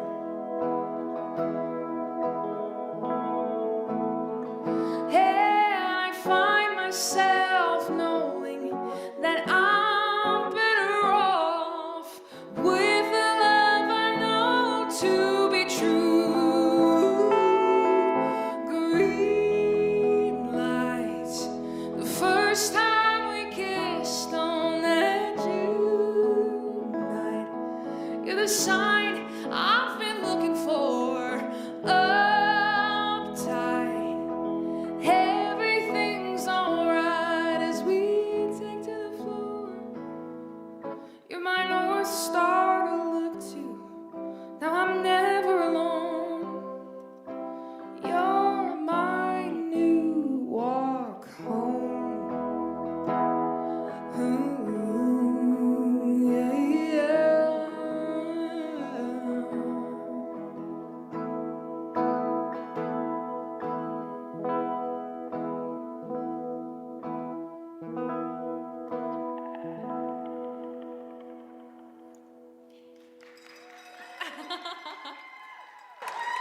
Oh, so good, so good. Calgary's own Kate Stevens and performing one of her own original songs. That's called New Walk Home. Jenny, how are we doing up there? Well, I'm down here in the Glambot area, Chris, and I can tell you I've been in the Glambot, and nothing will make you feel more glamorous. I think you need to get down here and put on like the festive red stole and do a little ba-ba-ba-ba-ba-ba-ba. And then you get a video. I don't think anyone wants to see me do that, but I want yeah, to see feel you do free. that, and we'll swap videos. It's just an idea. Okay. And better to be in the Glambot area than on the roads right now, because in the south, traffic is slow. Westbound on Glenmore Trail, we've got backups from 14th Street in the southwest, all the way to 18th Street in the southeast. And southbound on McLeod Trail, good grief, traffic is slow from South Centre Mall back to just about Glenmore Trail at this point. And oh yeah, there is that collision on the ramp from southbound Crowchild to eastbound Glenmore. So southbound Crowchild at this point is backed up to just about 17th Avenue. Fortunately, the weather is cooperating today. It is going to be quite a bit colder tomorrow. -16 is the high, but in the afternoon, you can expect a wind chill of about -28 with that. Right now, though, it is +1. Thank you, Jenny. Coming up, I'll speak to an Instagram knitting star from Calgary about her brand new book, and we'll get more live music from Calgary's own Kate Stevens. I'm Chris Della Torre, and this is a special Blitz Day edition of the Homestretch. We're live at the Ampersand, 112 4th Avenue Southwest. So come on by and bring a donation for the food bank as the food bank pushes towards its goal of $1.5 million. It's 4:30 and time for the CBC Calgary News with Kenny Mason. This is CBC News. A Calgary judge has removed the injunction on a bill that denies gender-affirming care to some minors in the province. In June, a gal in the Skipping Stone Foundation successfully secured a court challenge blocking Bill 26. The provincial government filed an appeal and since then has invoked the notwithstanding clause to shield 3 bills affecting transgender youth from court challenges. Both parties appeared in court today. Counsel for the advocacy organizations asked to keep the injunction in place, but after a 2-hour hearing, the judge granted the Alberta government's appeal. The White House suggests Alberta needs to change its unfair treatment of Montana electricity before a new CUSMA trade deal can be reached. As CBC's Rick Donkers reports, the Alberta's utility minister says the province doesn't discriminate against U.S. power generators. Donald Trump's trade rep told Congress that Canada has policies that unfairly restrict market access, and they must be dealt with. The list of American concerns include alcohol bans, dairy limits, and the Online Streaming Act. At the bottom of that list is Alberta's unfair treatment of electric power providers in Montana. So it's not at all surprising. I expect a lot more. Carlo Dade is the Director of International Policy at the University of Calgary. He calls trade negotiations a once-in-a-lifetime opportunity to raise grievances. The fact that the Americans have been complaining so much about this, our friends in Montana, is kind of a flag for us that this isn't just a Trump tweet. This actually has substance to it, and we need to take this seriously. Utilities Minister Nathan Neudorf says Alberta does not treat imports from Montana any differently than those from a Canadian jurisdiction. Rick Donkers, CBC News, Calgary. The provincial government has significantly increased the application fee for Albertans who want to file citizen initiatives. The CBC's Sam Sampson has more. The provincial government outlined the changes in an order in council posted online yesterday. It states any Albertan who wants to apply for a citizens' initiative will now have to pay a $25,000 application fee. The cost used to be $500. In a statement, a spokesperson for the Minister of Justice says petitions are costly and the higher fee was added to discourage, quote, frivolous applications. The spokesperson added the new fee will only be tacked on to new applications, meaning those currently in play have to refile within a set time frame to avoid the big jump in fees. That includes the Alberta Prosperity Project's independence petition and the petition from country singer Corb Lund to stop new coal mining in the Rockies. Sam Sampson, CBC News, Edmonton. Alberta has appointed a new Chief Medical Officer of Health. Dr. Vivian Suttorp, who has been the lead medical health officer for the province's South Zone, is set to begin her new job tomorrow. There have been a number of changes in the position since 2022 when Premier Danielle Smith followed through on an election campaign promise to fire Dr. Dina Hinshaw over frustrations with COVID-19 health measures. Dr. Mark Joffe filled in the role on an interim basis but left earlier this year before his contract expired. Soon after, Dr. Sunil Sukram was appointed to the job temporarily. Health Minister Adriana LaGrange says Suttorp has already been overseeing all aspects of public health while supporting workplace health and safety and infection prevention and control in the South. The fire department is investigating following an explosion at the Tabor Community Center Wednesday afternoon. While there were about a dozen people inside the building at the time, no one was injured. However, the recreation center is closed indefinitely. CBC's Eli Ritter reports from Tabor. Preliminary findings confirm that the explosion occurred in the small ice area around the Zamboni room. Tabor Fire Chief Steve Munshaw. The force of the explosion caused an extensive damage with the area in the curling club and the small ice. Various sections of Tabor's community center are filled with rubble. Emergency services responded to reports of an explosion around 4 p.m. on Wednesday. That was followed by a secondary localized fire involving the Zamboni. While the cause is unclear, it leaves a small community east of Lethbridge without somewhere to play hockey, curl, or skate. At this stage, we do not yet know when or if the ice surfaces or curling rink will be usable for the remainder of the season. Tabor's Chief Administrator, Darren Thibault. Those determinations depend entirely on the results of the ongoing structural, mechanical, and safety assessments. Thibault says Town Council will be faced with decisions about long-term options for the community center in the coming months. But for now, the center will remain closed. Eli Ritter, CBC News, Tabor. And that is your update from the CBC Calgary newsroom. Chris. Thanks for that, Kenny. That's Kenny Mason back at the CBC Calgary newsroom. This is a very special Blitz Day edition of the Homestretch. We're live at the Ampersand in downtown Calgary, and of course, it's all in support of the food bank and its goal of raising $1.5 million. So come on down and join us in person if you can. We're at 112 4th Ave Southwest. There are treats. There is a photo booth. There's also very special CBC toques from our pals at Local Laundry. They are for sale and, of course, in support of the food bank. And you can stream the show on YouTube. We are live on the CBC News Alberta channel. But let's check back in with Jenny for another look outside. Hey there, Jenny. Hi, Chris. I like that you've just completely stopped looking for me now. I have no idea where you are. No, you know. I am literally going to injure my neck if I keep looking for you. This is the thing. You know I'm behind you. I'm always behind you, Chris. 100%. Oh, thanks, pal. Yeah, no problem. No problem. So, we've been talking about the weather today. It is a lovely +1 outside. What's going to happen overnight is drop to about -15, which is okay.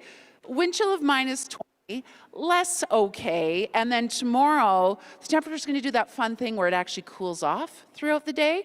So while the high is -16, in the afternoon will be around -19 with a wind chill near -28, and then overnight tomorrow night the wind chill could be around -31. So maybe don't go outside at 2 a.m. or if you're going to a party, be aware that it's going to be -31. It doesn't get a whole lot warmer for the weekend, I will say that. So absolutely enjoy that +1 while we have it.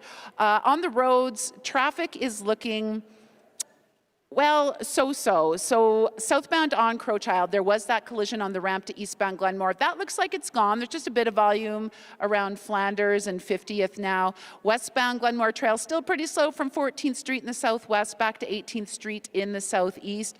Southbound McLeod Trail, I would say avoid that if you can.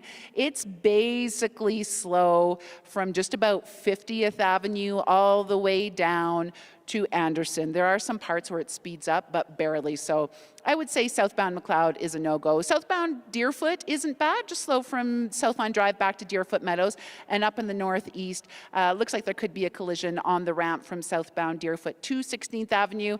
If you spot something going on this afternoon, you can let me know. know, it's star or pound 1010 or 403-521-1010. Thanks for that, Jenny. It's now 4:38 on the Blitz Day edition of the Homestretch. My name's Chris Torre.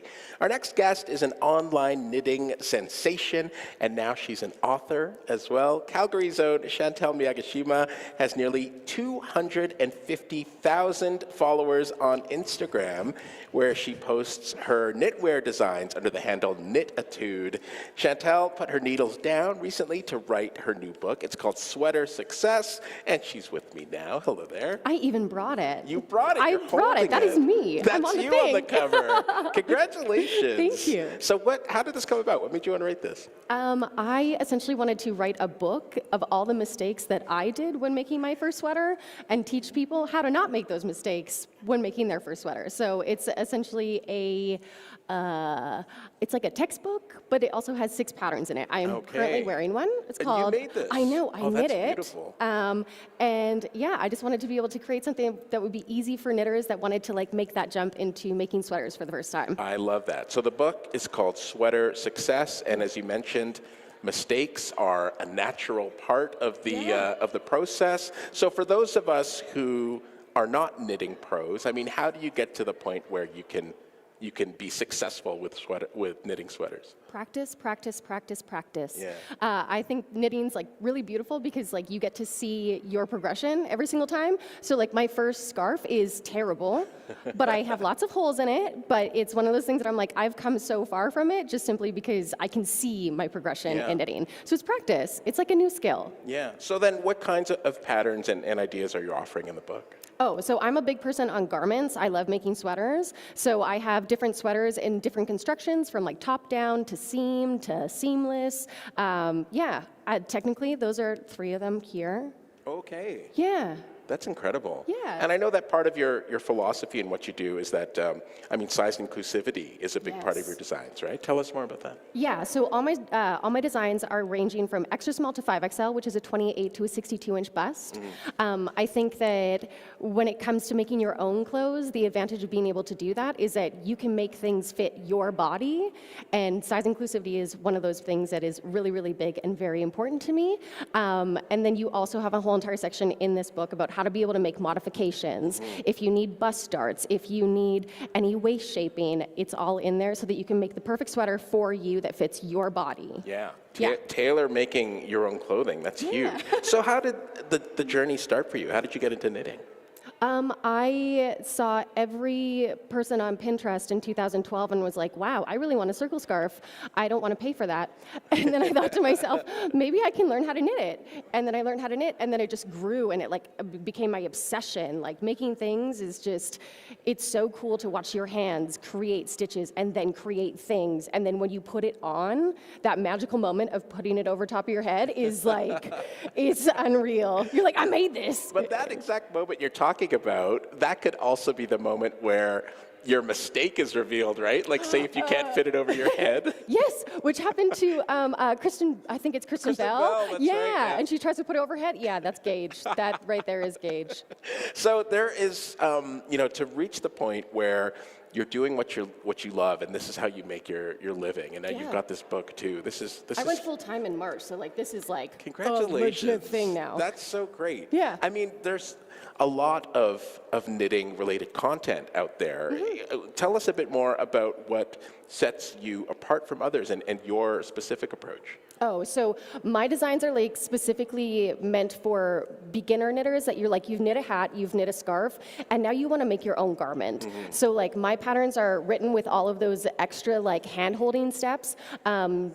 Technically, patterns are just a recipe where it's add 1 cup of sugar, add 2 cups of flour.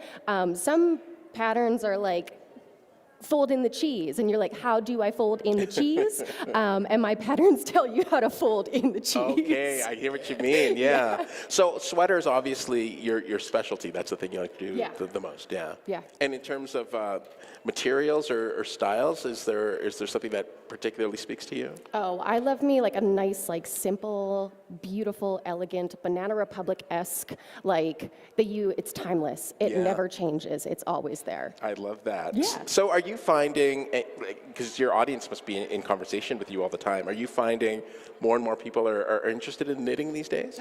Oh, yeah. TikTok, like crochet talk, is insane with Gen Z. And we're talking like making like big, massive, like mushroom hats. Like the imagination is not held back. So you're seeing an entire new generation that is literally taking up a slow craft, and it's beautiful. I love that. I Yeah. love that young people are getting into Yeah. it. That's great. So for someone who is at the the actual beginner stage of this, what is your advice in terms of getting started with knitting? Cast on, and you're gonna make mistakes, and that's okay. You can frog it, we call it. It was where you rip it, which is literally like a knitting term. That's what that means. I was wondering. You frog it. You frog it. So don't be afraid to be able to frog, because like you're just gonna cast something on again, and you're gonna try again, and it's fine. It's fine if you fail. Yeah. It's okay. And it's okay to start over and just frog that thing, as you say. Yeah, it's not life. It just goes on. I love that. So, I mean, now that you've reached this point, you've got a book, you've got a successful social media presence. Do you have another goal in mind? I'm gonna sleep. I'm really trying to bring up my YouTube. I really want to bring more education to my audience. So YouTube is like my biggest thing. But other than that, just like making more beautiful patterns and working with beautiful yarn and making more things. I love it. Yeah. Well, congratulations on all of you. your success, Chantel. It's so great to see. Thank you. That is Calgary's own Chantel Miyagishima, better known to her Instagram followers as Knit-a-tude. It is now 16 minutes to 5 o'clock now, and Calgary's own Kate Stevens joins us now to perform once again, and here she is doing the Christmas classic, This Christmas.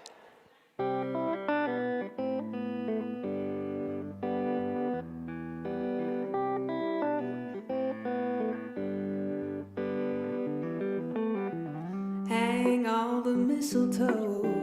I'm gonna get to know you better, babe.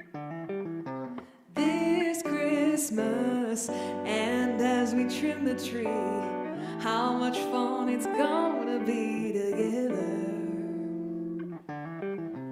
This Christmas, fireside blazing bright. We're caroling through the night, and this Christmas will be a very special Christmas for me.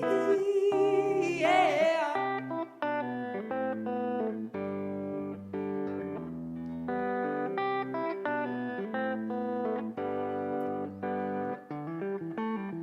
Presents and cards are here. My world is filled with cheer and you. This Christmas, and as we look around, your eyes outshine the town, they do. This Christmas, fireside blazing bright. We're caroling through the night, and this Christmas will be a very special Christmas for me. Yeah. Merry Christmas.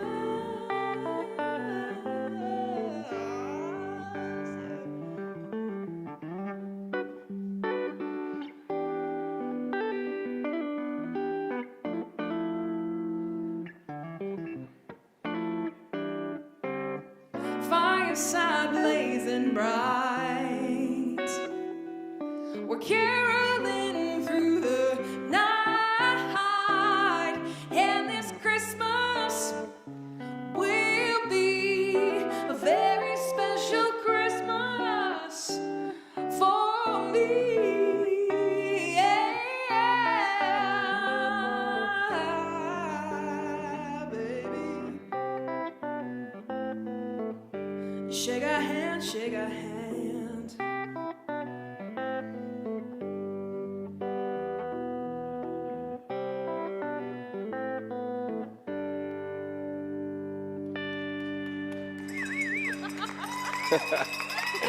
Calgary's own Kate Stevens with Barry Mason Jr. on guitar doing the Donny Hathaway Classic this Christmas. Thank you both so much. It's now coming up to 12 minutes to 5 o'clock now. And Jenny, how's it going? I am playing fast and loose with my phone here, Chris, where I'm getting all my information. Oh. Keeps threatening to do an automatic update on me.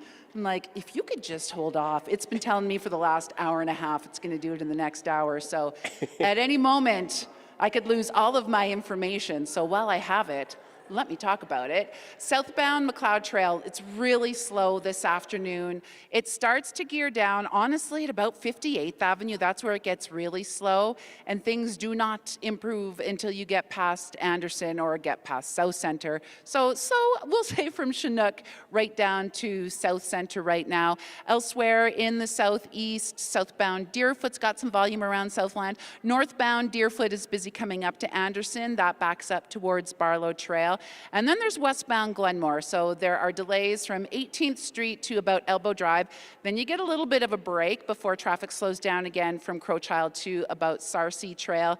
Speaking of Crowchild, we've got volume from the river up to McMahon Stadium. Westbound 16th Avenue is slow from east of Shaganappi, pretty much through to Home Road. So it is absolutely getting busier on the roads right now. It is warm outside for the time being, but that temperature is just tumbling tonight. So we're going down to a low of minus 15 degrees, which isn't actually well, it is cold, but for this time of year, that's very normal. But what's going to happen tomorrow is that the temperature is going to get cooler throughout the day, and that wind chill is coming in strong tomorrow. So in the morning, the wind chill is going to be around minus 20. By the afternoon, we're looking at an ambient temperature of minus 19 with that wind chill closer to minus 28. And then tomorrow night, minus 31 is what you can expect. On Saturday, we've got a high of minus 20. Also a low of minus 20. And then on Sunday, things warm up to minus 12 degrees. So we have cold days coming up, but by the middle of the next week, we're gonna be more around average, like around that minus 2, minus 3 degree range. So once again, we just have to tough it out for a few days. And as I said, it's really warm right now. It is +1, so we're doing okay for the time being. And here at the Ampersand, it's great. I'm wearing a sleeveless dress. The temperature is wonderful in here. And we are going to meet our next donors. With me, I have Gil and Jocelyn LaRue. They are here with Brad Remington Homes. Hello, Gil. Hi, how are you? I'm very well, thank you. So tell me, what did you bring in today? Well, we brought in a check for $33,000. $33,000. This is quite an amount, Gil. I need to know, how did you raise this money? Well, every year we have a golf tournament and raise the money through sponsorship from all the trades and workers that work with us. And this year we happen to have a pretty good amount, $33,000. Over the last 7 years, we've always donated to the food bank the proceeds from our golf tournaments. And we're almost at $200,000 since in the last 7 years. In the last 7 years, $200,000. And this is just from your golf tournament? Just from golf tournaments, yes. What goes on at this golf tournament, man? Lots of fun. It sounds fantastic. So, you know, over the last 7 years, as you mentioned, $200,000. So the food bank sounds like it's very important to you and your colleagues. Tell me why. Well, everybody needs to eat, and it's important to help those that need it. That's the only reason we do it. People need it, so we help. I love that. That's the only reason we do it. And Jocelyn, I know that you're very fond of the food bank as well, and you were telling me earlier, just talking about the volunteers and all the work that goes into everything. You know, thank you very much for all the nice work you're doing, the Calgary Food Bank, and your volunteers. They are the heart of the holidays. So thank you so much, and until next time. Well, thank you so much, Jocelyn. Thank you, Gil. And I love talking about the volunteers because these donations are wonderful. This monetary donation is wonderful, but the volunteering, it's so important. Like you said, it is the lifeblood. This money really helps as well. So Gil and Jocelyn LaRue with Brad Remington Homes Brad Remington Homes just donated $33,000 to the Calgary Food Bank. Gil, Jocelyn, do you want to know what this brings the total to? Okay, so now we are at $1,315,791.18. Incredible. That is exciting. Thank you so much, Jenny. It's 7 minutes to 5 o'clock now, and let's check back in with Kenny Mason at the CBC Calgary newsroom. Alberta is naming a new Chief Medical Officer of Health. Dr. Vivian Suttorp will begin her new job tomorrow. It comes after around 3 years of interim leadership at the position. The Trump administration suggests Alberta needs to change its unfair treatment of Montana electricity before a new CUSMA trade deal can be reached. Alberta's utility minister says the province doesn't discriminate against U.S. power generators. And an investigation continues into an explosion at the Tabor Community Center yesterday. No one was injured, but the building will be closed indefinitely. Still no word on what caused that blast. And that is your update from the CBC Calgary newsroom. Meanwhile, a party leader and now a health minister has resigned in Quebec. More coming up on The World this hour at 5 o'clock. Chris. Thanks for that, Kenny. We're coming up to 4:54 on this Blitz Day edition of the Homestretch. Here's Hallie Cottenham with today's business report. Thanks very much, Chris. Yeah, Ontario Premier Doug Ford was in Ottawa today, meeting with the Prime Minister, Mark Carney. The official business was all about signing a deal to jumpstart major projects in the province, but then the question and answer started, with most reporters asking about trade relations with the U.S. And that's because late yesterday we learned that the U.S. has these list of concessions that it wants before extending or considering extending CUSMA, including allowing more U.S. dairy products into Canada. Well, today in Ottawa, Carney reiterated that supply management is off the table. Premier Ford agreed, saying agriculture is the backbone of our country. But then Carney was asked about an interview he did with our colleagues at Radio-Canada, in which he said that Canada had been this close to signing a deal with the U.S., and then Premier Ford's Ronald Reagan ads began running during the World Series. So reporters asked the Premier about that. He had absolutely no apology to make. We're getting hit the most out of any single province in this entire country. He's attacking our steel industry, attacking our automotive sector, attacking our manufacturing, our pharmaceutical, our life sciences. I'm not going to sit back and roll over and not fight back. The Premier Ford did say that he would welcome Kentucky bourbon back on the shelves, but only if and when the U.S. and Canada come up with a trade deal that works for both countries. A big step toward cracking the glass ceiling today in the oil sector. The energy giant BP, based in the UK, has hired a new CEO. Her name is Meg O'Neill. She's the first woman to run a major global oil company. She's replacing the company's current boss, who's stepping down after less than 2 years.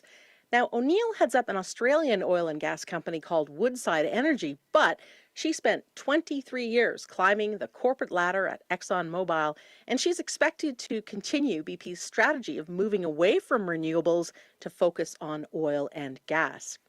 Next up, a story. It's basically a new option for travelers who want a great meal but also want to get to know real Canadians. It's called Open Home, a new tourism strategy from Destination Canada meant to attract U.S. and foreign visitors here. So visitors can book a table, but not at a restaurant per se. It's at a family dinner table in a real person's home. Foodie families from across the country have signed on to welcome guests from the U.S. and elsewhere. I spoke with one of the hosts this afternoon. Her name is Alex Blagden. She lives near St. John's, Newfoundland. She told me she's expecting 2 Americans for dinner tonight. So as we are speaking right now, I am currently pulling a mousse bourguignon out of my oven with my grandmother's mousse. I will be doing a codfish that was caught this summer by myself and some local vegetables by some of my favorite farmers up this way. Now, I had to ask Alex, what do you mean your granny's mousse? It turns out her granny had the tag. Her granny bagged the mousse. So yes, her granny's mousse. So just imagine that for authenticity of a meal. Open Home is available for the next several months, but it ends at the end of February. And finally, another story about food, the latest restaurant offering that plays up the hunt for protein. Chipotle is launching a new menu next week promising maximum protein. Basically, you'll be able to buy meat in a cup as a standalone snack. 4 ounces, about 113 grams of chicken or beef in chunks, no rice, no veggies, just meat, about 32 grams of protein. Of course, you probably know folks who want to eat more protein these days, and it's an option for them. But it's also part of a larger pivot to serve customers who may be on weight loss drugs like Ozempic or Mounjaro, people with smaller appetites, who want nutrient-dense food. So this meat in a cup offers an alternative to, say, for example, a protein bar or a shake. And it doesn't require any new ingredients or any new equipment in the restaurant, just basically a change in marketing and advertising. But it allows Chipotle to talk about providing fuel rather than fast food. Chris? Thanks for that, Hallie. That's Hallie Cottenham at the business desk. How are we doing, Jenny? Can I just say I love the idea of meat in a cup. Meat in a cup. I'm Just into getting it. straight to it. Just skip the in-between. Cut out the middleman. So southbound on McLeod Trails, traffic is still very slow from just about 50th Avenue down to Anderson Road. Lots of volume on both directions of Glenmore Trail, as you might imagine. And on north and southbound Deerfoot, volume around Pagan Trail. Luckily, it is a brilliant +1 outside. Thank you, Jenny. Coming up, we'll tell you about the new Food Bank grocery store that opened downtown, and we meet the owner of a Calgary candle company that spreads kindness in the city and just won a small business award. I'm Chris Torre. This is the Blitz Day edition of the Homestretch at the Ampersand Building. Your national news is coming up next. Stay with us.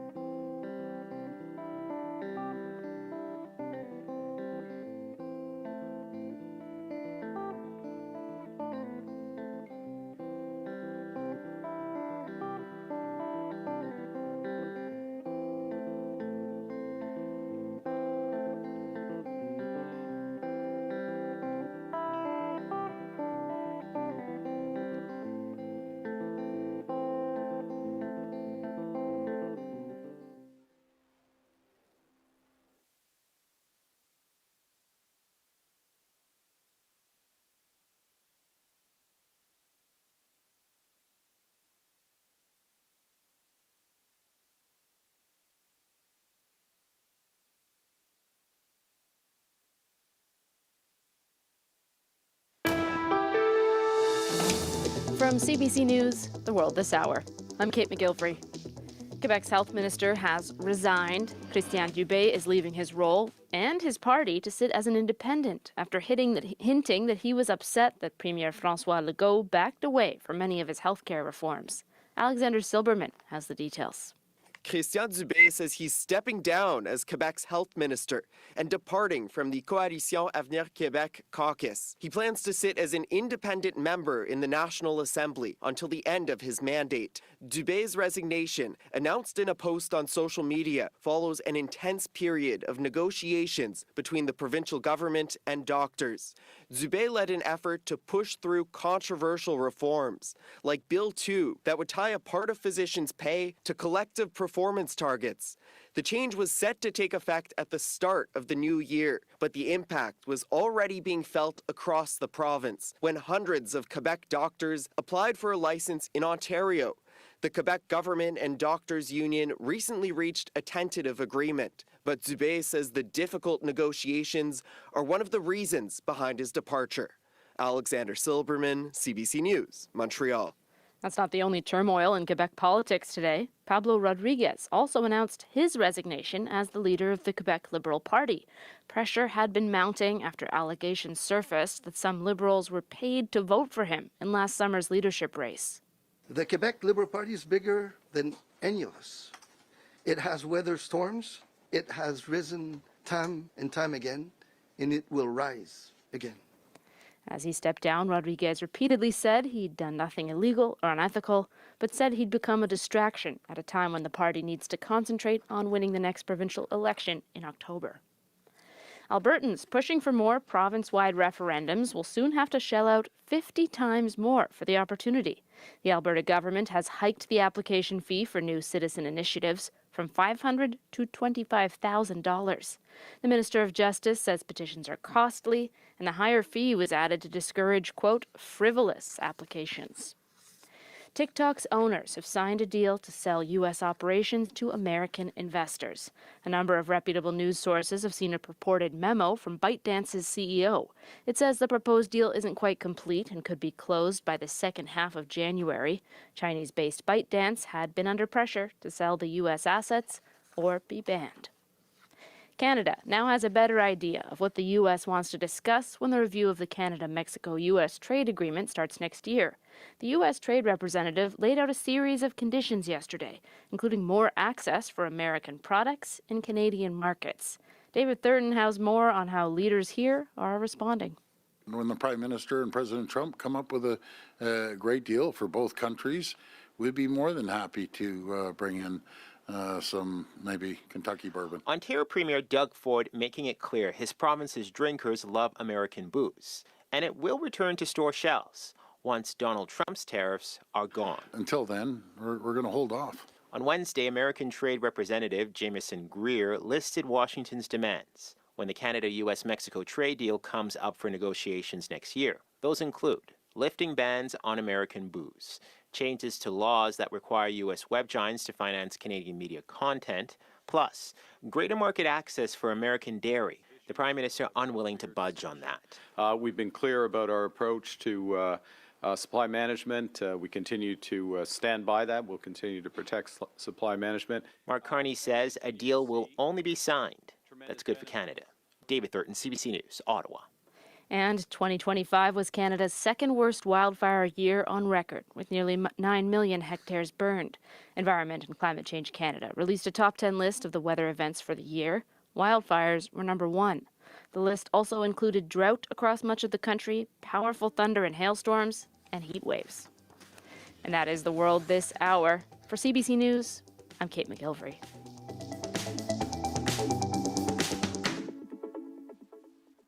I'm Chris Torre, and welcome back to a special Blitz Day edition of the Homestretch in support of the Food Bank.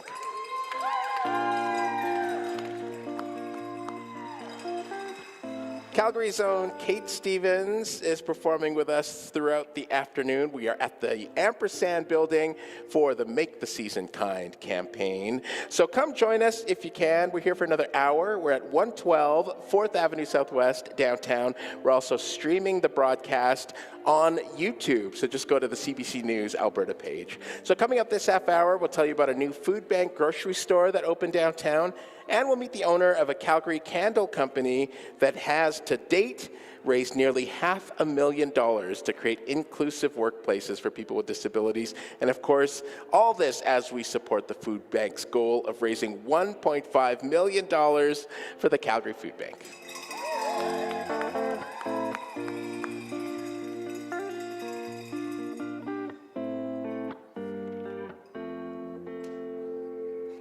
So come on down. It has been so much fun this afternoon. Just bring a non-perishable food donation or a financial donation and join us here at the Ampersand. Again, that's 112 4th Avenue Southwest. Let's check back in with our Jenny Howe. Hello there, Jenny. Hi, Chris.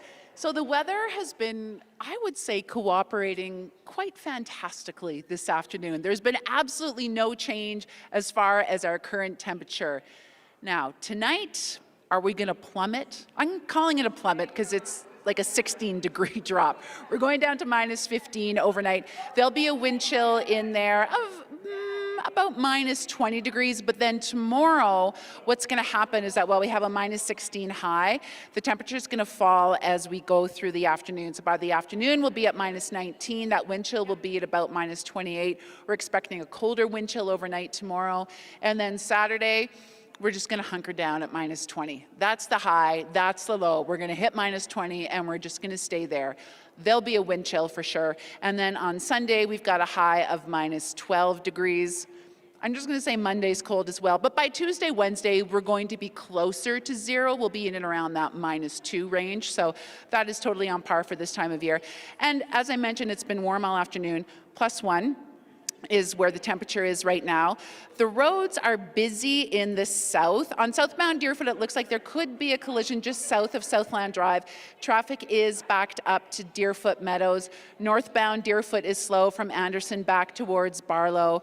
And then westbound Glenmore, it's slow, but it's improving. There are volume delays from 18th Street to Blackfoot, then again around Elbow Drive. And looking at northbound Crouch Isle Trail, quite a bit of volume from the river up to about McMahon Stadium.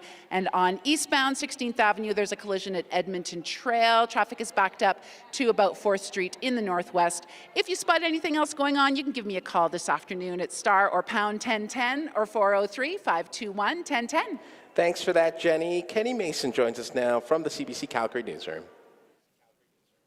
Calgary police have announced charges against a man who was the target of a police-involved shooting earlier this week. It happened at the Dalhousie LRT station parking lot. Police say they were called for reports of a man acting aggressively towards a peace officer. They say when there was an altercation with police, when they arrived and an officer eventually opened fire, he was taken to hospital in serious but stable condition. He is now charged with 3 counts of assaulting a peace officer with a weapon, 1 count of possession of a weapon for a dangerous purpose, and 2 counts of failure to comply with a release order. The RCMP say they have arrested more than a dozen people after a blitz targeting crime against critical infrastructure. Police say the 14 people arrested are accused of targeting oil, electricity, and other infrastructure sites across the province. RCMP Staff Sergeant Luke Halverson says the crimes often result in tens to hundreds of thousands of dollars in damage. The amount of what they steal pales in comparison to the damage they cause to the site, the downtime, lack of productivity. Oftentimes these sites can cause safety issues for the workers, for nearby residents. The RCMP says it has laid a total of 40 charges. It adds while these offenders were targeting property and infrastructure, the crimes can quickly escalate to other forms of violence. That is your update from the CBC Calgary newsroom. Chris. Thanks for that, Kenny. It's now 9 minutes past 5 o'clock. So the Calgary Food Bank has expanded its services to include a grocery store, and it's right along the C-train line downtown. It's called Neoma, and it operates just like a grocery store. Jay Gohill is chair of the board of the Calgary Food Bank, and he's with me now. Hello there. Hi, Chris. How's it going? Yeah, it's going great. Congrats on this. How does it feel to have this store open? Well, it's been a great week for us to announce the location. We tested it out. We've been preparing for quite some time, getting the space together, and the team's done an incredible job to get it there. It's exciting to reach this point. We talked about this at the very top of the show with Melissa Fromm, but tell us a bit more about how a food bank grocery store works. So, just like our main location, clients make appointments to come and receive a hamper. The difference here with the new location is people can come in, the household can come in and get a set of points, and they can shop through the location through produce, dry goods, canned goods, and they have points attributed to each of those items, and they can select for themselves. I was there this morning talking to many of our clients, and they were quite excited. Lots of people really liked the choice model, but also being able to see and select the foods themselves. Yeah, that must be key, right? That idea of choice. So who can shop at the store? Anybody who comes through our normal channel, which is sign up as a client, you can find the information to contact us at our contact center, and then qualified, you get a time to come into either of the locations, the main location or the grocery location that we have on 7th Avenue. Yeah. And that's all it takes. That's great. So what types of things are on the shelves? Well, the usual goods. We have a lot of dry goods, so things like flour, rice, any staples, bread. We have a cold storage, so there's frozen meats, milk, margarine, butter. So all the things that you would normally need for a household, that the hampers typically, depending on the size of the household, are 2 weeks worth of food. And yeah, anything that you'd find in a grocery store. Yeah. So in terms of serving those who are vulnerable? I mean, what is the advantage to operating a food bank as a store, so to speak? So there's a couple of things that we're trying to achieve with this location. One, which was accessibility, really about getting closer to the people that are in need, especially as the city grows. And the city is growing, the needs continue to grow, and we need to be in locations where folks are easily accessed. So this being on the LRT line allows families to get to us a lot quicker. They can get there much easier and don't have to travel to the main location, which is not as easy to access. The second part of that is having a choice model allows us to really have people do it with dignity, right? Being able to have access to food, make choices for themselves and make choices for families that really fit their model in their life. Mm-hmm. So. You mentioned it's on the C train line downtown, and it's in what's called the Neoma building. Tell us a bit more about the building, what else is in there, and what's behind that name?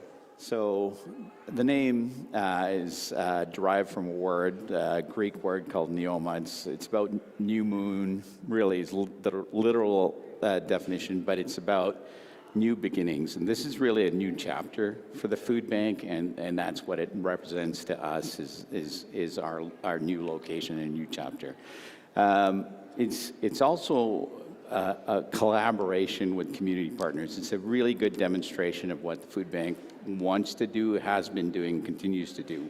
We have 80 partners that we work with in the community, and we're there to help them with their food and food insecurity that they are serving their clients. Right. And so in this case, we're partnered with Homestretch, which manages the building and gave us the opportunity to put our storefront there. And In From the Cold also has their administration offices, and there are 72 transitional beds that are in that same building. So as a community partners, it just demonstrates the kind of things we can do really for people who are struggling in the city. Yeah. So how does it feel to have it not just up and running, but up and running right before Christmas? Well, as with all things, and anybody knows who's done any construction, there's always challenges, and I'm incredibly proud of Melissa and a team to be able to put this together, launch it Monday, basically, officially. Mm-hmm. And today we broke our first milestone, a record, 105 households served out of that location. Wow. So that's pretty amazing. That's great. And I'm very proud. Very grateful to be part of an organization that's doing all of this amazing work. Yeah, I talked about this with Melissa earlier, but obviously the big push and the major visibility for the food bank fundraising is always this time of year. But yeah. I mean, tell us a bit more about what the need is like throughout the year. So, as I said, the city continues to grow. We have a large distribution of clients. 31% of our clients are households that are coming that are employed, and 27% of our total clientele are fully employed. So people are struggling to make ends meet, and so that need doesn't all of a sudden appear at this season. So this is great for us to get this attention.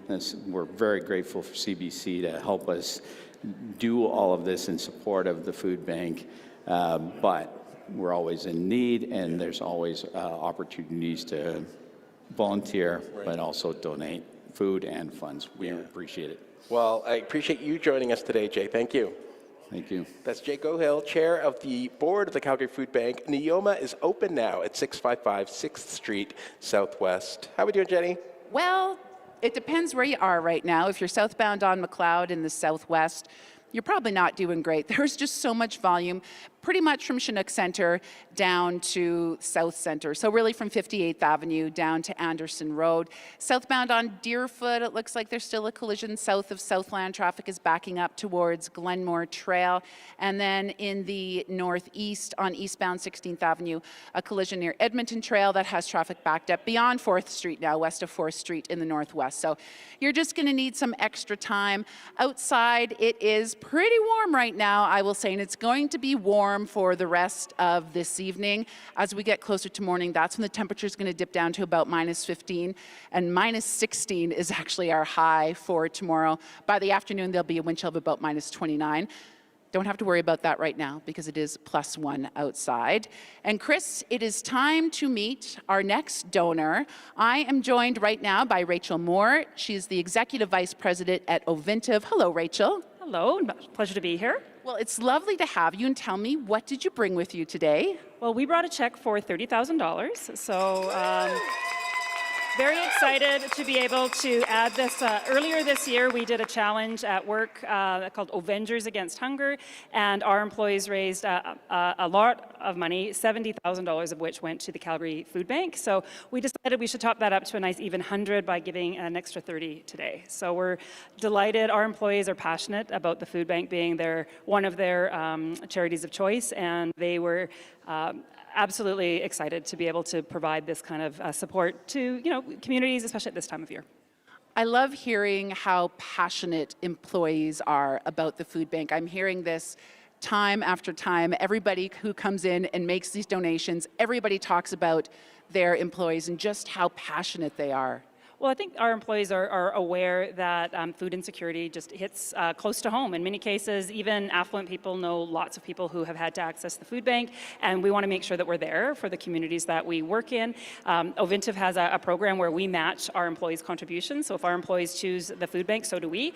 And so we were delighted to offer this program this summer. We raised as a company over $200,000, but $70,000 of that went to the Calgary Food Bank. And our employees, we had a huge percentage of people participating, over 85% of the company participated. So super excited for that to be the outcome. Yeah. Well, it's very exciting that you donated $70,000 earlier this year and another $30,000 today. So with that, our new total is $1,358,336.98. So we are getting there. Rachel Moore, thank you so much. It's a pleasure. Thanks so much, Jenny. Rachel Moore is the Executive Vice President at Ovintiv, and Ovintiv just donated $30,000 to the Calgary Food Bank. Incredible. Thank you, Jenny. 19 minutes past 5 on this very special Blitz Day edition of the Homestretch. Our in-house musician, Kate Stevens, has been sharing her beautiful music with us all afternoon here at the Ampersand. Hello there, Kate. Hi, Chris. How are you? I am great. It's been so great to hear you this afternoon. So you are not only a singer-songwriter and a guitarist, but you're also a self-described storyteller, too. Tell us more about that. I think that songs have such a power to them, right? When I'm on stage, not only am I sharing some of my most, I want to say, intimate thoughts and feelings, but also I get to share them with incredible feelings, incredible people who maybe feel the same way. You never know if a song can connect with somebody. So when I'm writing, I'm trying to write universal feelings and storytelling. And then, of course, with my work as a broadcaster, I'm telling stories on air every day. That's right. You were joking earlier and saying that, writing songs is the only thing you're good at, which is obviously not true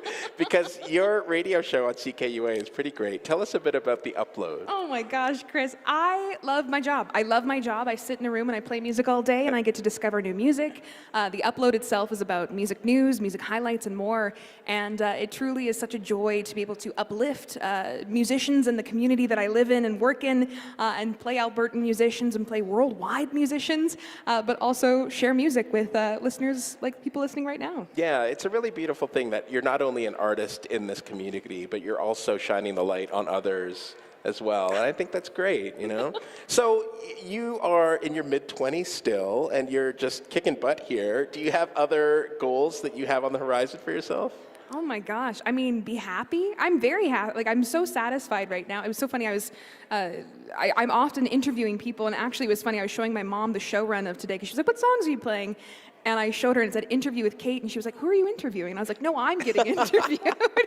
But it is really incredible to be able to do this, and I just want to keep going and keep writing music, making music, and sharing incredible music and stories with Alberta and beyond. Absolutely. Are there plans for a new release or tour or anything like that on the horizon? Well, I don't know if I can give too much away right now, but we've been in the recording studio, Brock, Geiger, and myself, and we've been cooking up some very fun things, and I'll be in Banff this holiday season as well, playing at the Castle, so it'll be a pretty fun 2026. That is fun indeed, and I'm really glad to say we're going to hear another one of your original songs now. What are we going to hear? We're going to hear So Much More. It's one that we just released, actually. Okay. Do you want to tell us a bit about it? Yeah, of course. I was mentioning earlier that I'm in a relationship where everything, like, I didn't used to pick real winners, Chris, to be completely honest with you. And this one's great. And so when I first started dating my partner, who's Chris with a K, when I first started dating him, I couldn't write a song because we were so in love, and I was just so happy, and I usually pull from heartbreak and loss, and I wrote New Walk Home, and then I was thinking about our first date and how it was so special. And when I first started talking with Chris, he didn't realize that my radio show is from 11 a.m. to 1 p.m., so I didn't hear from him the entire day. And I was like, oh man, I really wanted to see this guy, because I was like, oh, well, let's go out after my show at 1. And so he texted me at 9 p.m. and is like, are you still ready for that drink at 1? And I said, no. So we went out the next day, went to a little bar named Proof and shut it down. It was raining. We walked home, and he put his hands on my face and kissed me. And I said, this is my man. This is him. Oh my gosh. So that's what this song is about. And yeah, I hope you dig it. That is a beautiful, beautiful story. It's such a great song. Performing once again on the Blitz Day edition of the Homestretch. Please welcome Kate Stevens with So Much More.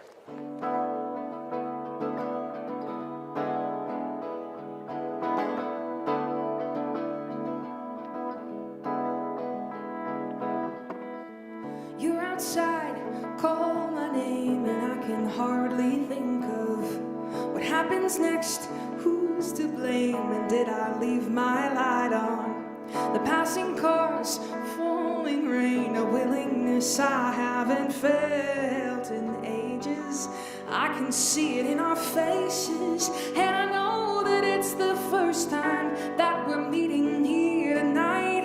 And we both got bags we've traveled with, even if they're light, but I hope and pray that I could be the one you're looking for, 'cause I've been looking too, and you're so much more.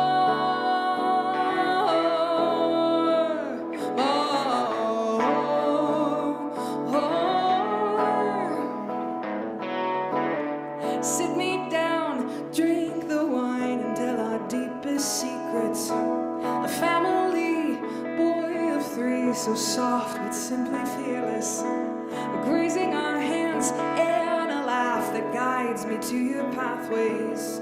Closer than friends, the yearning for you to utter the phrase that locks me to your body. I'm an island, come and find me. And I know that it's the first time that we're meeting here tonight. And we both got bags we've traveled with, even if they're light. But I hope and pray that I could be the one you're looking for, 'cause I've been looking too. And you're so much, I've been hurt before, and I'm hoping that you see I've got love, so much love, and a fire inside of me. Keeping time, keep up with what I have in store. It's fresh, it's new, but you're so much more.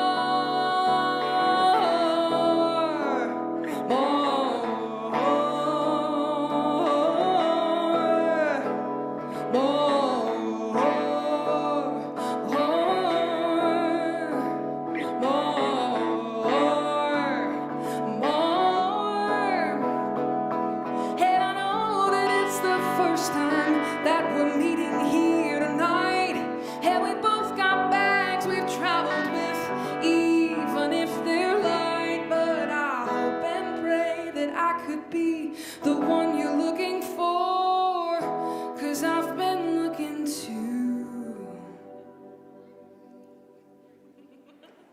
Thank you so much. So good. Too good. Calgary's own Kate Stevens with Barry Mason Jr. on guitar there as well. The song is called So Much More. Kate will be back with us to play one more song in the next half hour of the show. Thanks so much, Kate. It's now 27 minutes past 5 on this Blitz Day edition of the Homestretch. How's it going, Jenny? It's going great, and I have to say, just a little word about Kate. Kate has been, like, you've been on the Homestretch. You were on one of our very first, you're one of our first bands. And I'm thrilled. Don't get a hook. I'm thrilled to be here. I'd love to keep being here. But it's been so great to watch you from, like, when you were a teenager, like a mid-teenager, just a wee thing. And your voice was so powerful then. And to see how you have developed through the years has been, like, incredible. Yeah. Anyway, Oh my gosh. it's so cool to have you here and to be able to be part of your journey. And you just sound awesome. I just want to point that out. You sound great. One more time for Kate Stevens, everybody. Oh my gosh, thank you. You're very welcome. So true. You don't think about that. How lucky we are in this job. I know. You know, to see people kind of keep working at their thing over the years. It's pretty And great. to watch them, it's fantastic. I guess we need to talk about traffic. Yeah, hey? yeah. McLeod Trail, like, get out of here. From mall to mall, Chinook to South Centre. I don't know if that's just a coincidence, but it is definitely busier than usual on that stretch of southbound McLeod. So just beware if that's where you're going. It's going to take you more time this afternoon. Westbound Glenmore is at least easing up somewhat. It is still slow from Heritage to Blackfoot, and then slow again from McLeod to 14th Street. But you've got bits in there where things do actually improve. And then up on eastbound 16th Avenue at Edmonton Trail, there is that collision that has traffic backed up to about 6th Street in the northwest. So some slow spots, but in general, it's not bad. At least it's not snowing outside. At least it's not yesterday. And we actually don't have any snow in the forecast. But what we do have is cold weather. So if that's your jam, you are going to love this weekend. So tonight we'll go down to minus 15 degrees. There'll be a wind chill of about minus 20 with that. So tomorrow morning, it'll be in and around that range. But then the temperature is actually going to drop throughout the afternoon, down to minus 19 with a wind chill of about minus 28. And then on Saturday, high of minus 20. Minus 20. And a low of minus 20. So at least we're consistent. Right now, though, while it is cloudy outside, it is still +1. Well, that's pretty good. Heck yeah. All right. Thank you, Jenny. We have 1.5 hour left here on this Blitz Day edition of the Homestretch. We're down at the Ampersand. There's still time for you to come on and join us if you want. So we'll speak to the owner of a Calgary candle company that gives back to the community. They also won a small business award. And our books columnist, Ann Logan, will join us with her holiday gift picks this year. It's 5:30 and time for the CBC Calgary News with Kenny Mason. This is CBC News. The province has appointed a new Chief Medical Officer of Health, the first to take on the role permanently since 2022. CBC's Jennifer Keeler has more. Dr. Vivian Setorp has been named to the top role. She will be the first permanent Chief Medical Officer of Health since Dr. Adina Hinshaw was ousted 3 years ago. Since then, there have been 2 interim officers. Setorp comes with more than 25 years of experience in public health, according to the province. And she has spent 17 of those as the lead medical officer of health for the South Zone.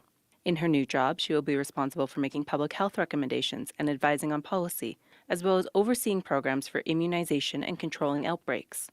In a statement, Setorp says she looks forward to helping ensure the public health care needs of communities across Alberta are met.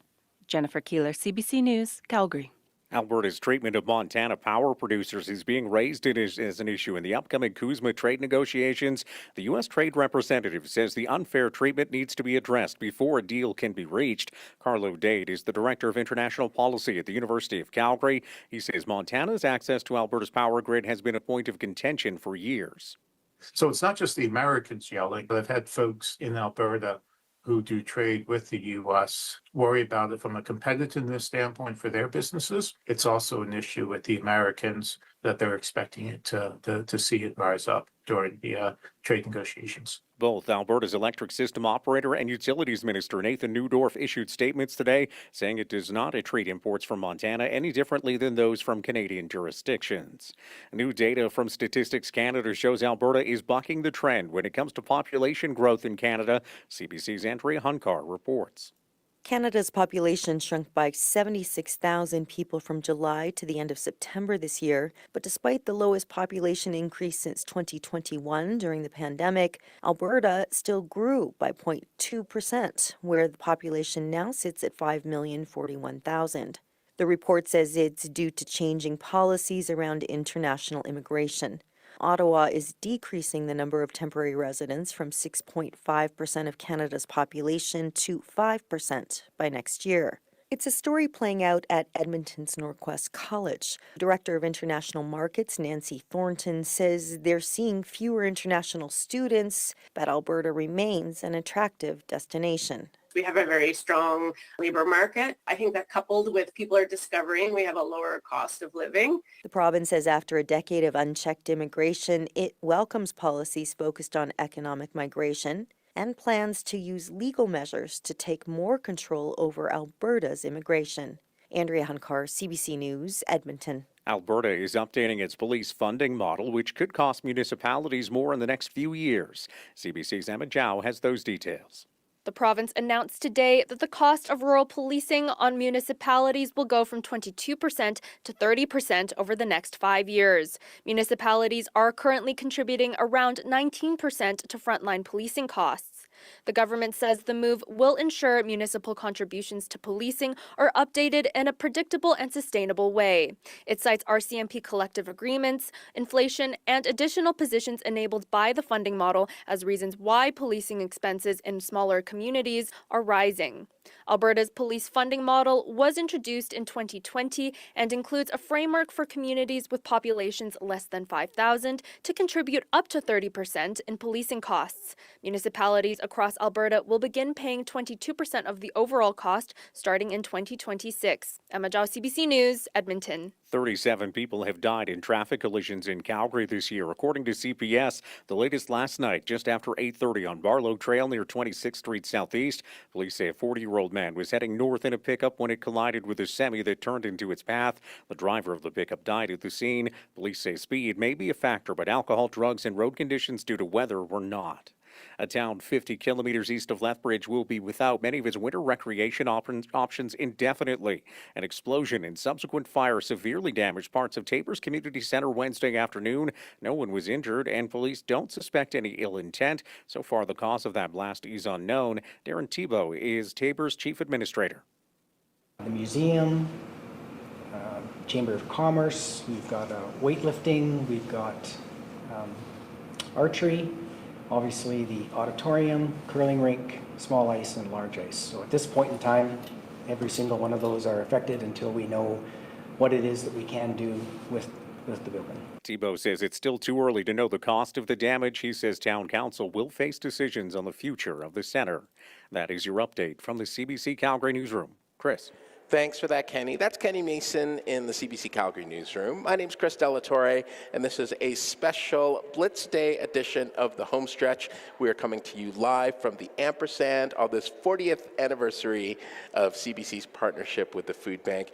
And throughout the afternoon, we have been getting ever closer to the Food Bank's goal of raising $1.5 million for those in need. You can also watch the show if you can't make it down here in person. It is streaming on YouTube. Just look for the CBC News Alberta channel. And our house band this afternoon is Calgary singer-songwriter Kate Stevens. She'll be performing one more song before the end of the show. But let's check back in now with Jenny for another look at the weather and the roads. Hey there, Jenny. Hi, Chris. I'm just by the Hip Image photo booth, which has been fantastic this afternoon. It's been busy, and we have also partaken in some of the activities. I did the GlamBot thing, and I was very glamorous, I don't mind saying. We did some AI action with the team. It's fun, you can do everything. Photo booths have evolved greatly, even in the last year. So come on down to the Ampersand. Come even hang out at the photo booth. It's great. And you get to hear some live music. And I can tell you that getting here is not too bad right now. The roads downtown are actually for once, in good shape. A little north of downtown on eastbound 16th Avenue, there's still that collision at Edmonton Trail. Traffic is backed up to about 4th Street in the northwest. The south is really where the action is, and you don't want action in traffic. So I am sorry, I have to report that there is that collision still southbound on Deerfoot, south of Southland Drive. Traffic is backed up to Glenmore Trail, and then Glenmore itself is quite slow going west from about Deerfoot to 14th Street. Eastbound Glenmore is slow from McLeod to Deerfoot Trail, and then southbound McLeod Trail. I've been talking about it all afternoon, how slow it is basically from Anderson back to about 75th Avenue now. So it's actually improved on southbound McLeod. The weather is warm today. I want everybody to enjoy it because tomorrow we're taking a little dip down to minus 16 degrees. That's going to be our high temperature tomorrow. By the afternoon, it's going to be more around that minus 19 range. And by the evening, the wind chill could be around minus 30. It's not going to get warmer on Saturday, mildly warmer on Sunday. But by the middle of the next week, we'll be more around that minus 2, minus 3 degree range. Right now, though, we are at a balmy and unseasonably warm +1. Thanks for that, Jenny. It's 5:38 now on the Blitz Day edition of the Homestretch. You could call them the little candle maker that could. Milk Jar is a local candle company. They've got their own store. They sell their candles all over the city. And they started about a decade ago.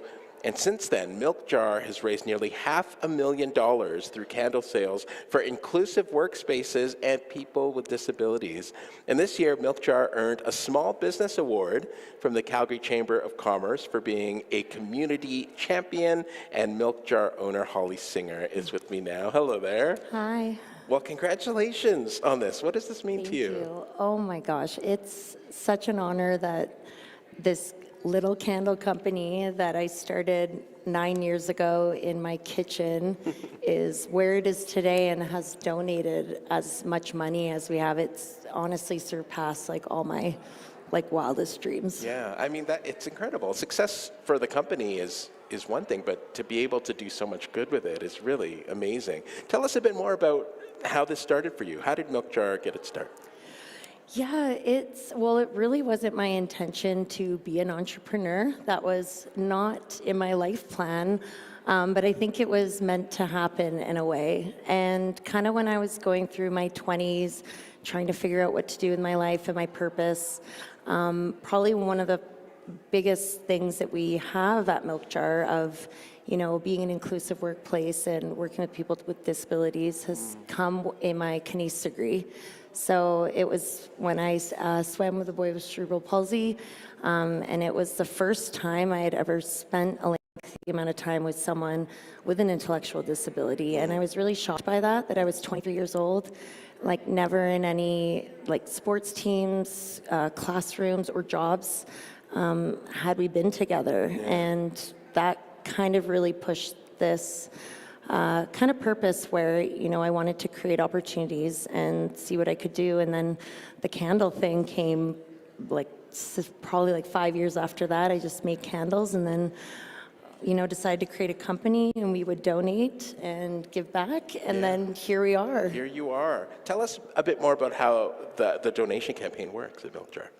So we donate $1 from the sale of every product. So we also make diffusers, perfume rollers, other items too. So it's just $1 from every product. So that's almost 500,000 products we've made and sold in 9 years. That's amazing. And then we just have it in a fund, and we how we decide about where we move the money to, we just choose organizations where we see there's needs. And where they also create inviting, inclusive spaces. And it's really a no red tape kind of thing. It's just where we see there's needs. Wow. And how much do you typically raise in a year? And how much have you raised to date? Oh, the exact number, we're almost at 500,000. I think we just looked at $470,000 to date. In a year now, it's around that $75,000 a year. Yeah. I mean, when you think about those numbers, what goes through your mind? Well, my goal was to raise $500 the first year, and that was it. Because I was actually going to nursing school when I started Milk Jar. So this was a way to feel connected to the disability community, be creative, give back, and then hopefully buy some nursing textbooks with the money I made. Well, people that know your products know that milk jar candles, they always smell great, but they also have great names. Tell us a bit about the process in naming your candles. Oh my gosh, naming candles is so fun. We teach candle making workshops too, and I always try to encourage people to name the scent they make. Well, the first scent I made was Dandy. And how I came about making that scent was I came across this mahogany oil, and it reminded me of my grandpa's cologne, because my grandpa would only wear one cologne every day. So it reminded me of him. And then, you know, I wanted to build off that. I was like, okay, I'm making my grandpa candle. So I was like, okay, so what you have to do is you have to think of a memory or a story or a place, and you tie imagery to scent. So I then was just thinking about what reminded me of my grandpa, and it was Christmas at my grandparents'. Okay. They had a real wood-burning fire stove, and it smelled kind of smoky, so I added some smoke. And then their Christmas tree was a real pine Christmas tree. We had a fake Christmas tree. And my grandma would crochet all the ornaments on it, so I added pine. So then mahogany, firewood, and pine was a scent, and it actually smelled really good.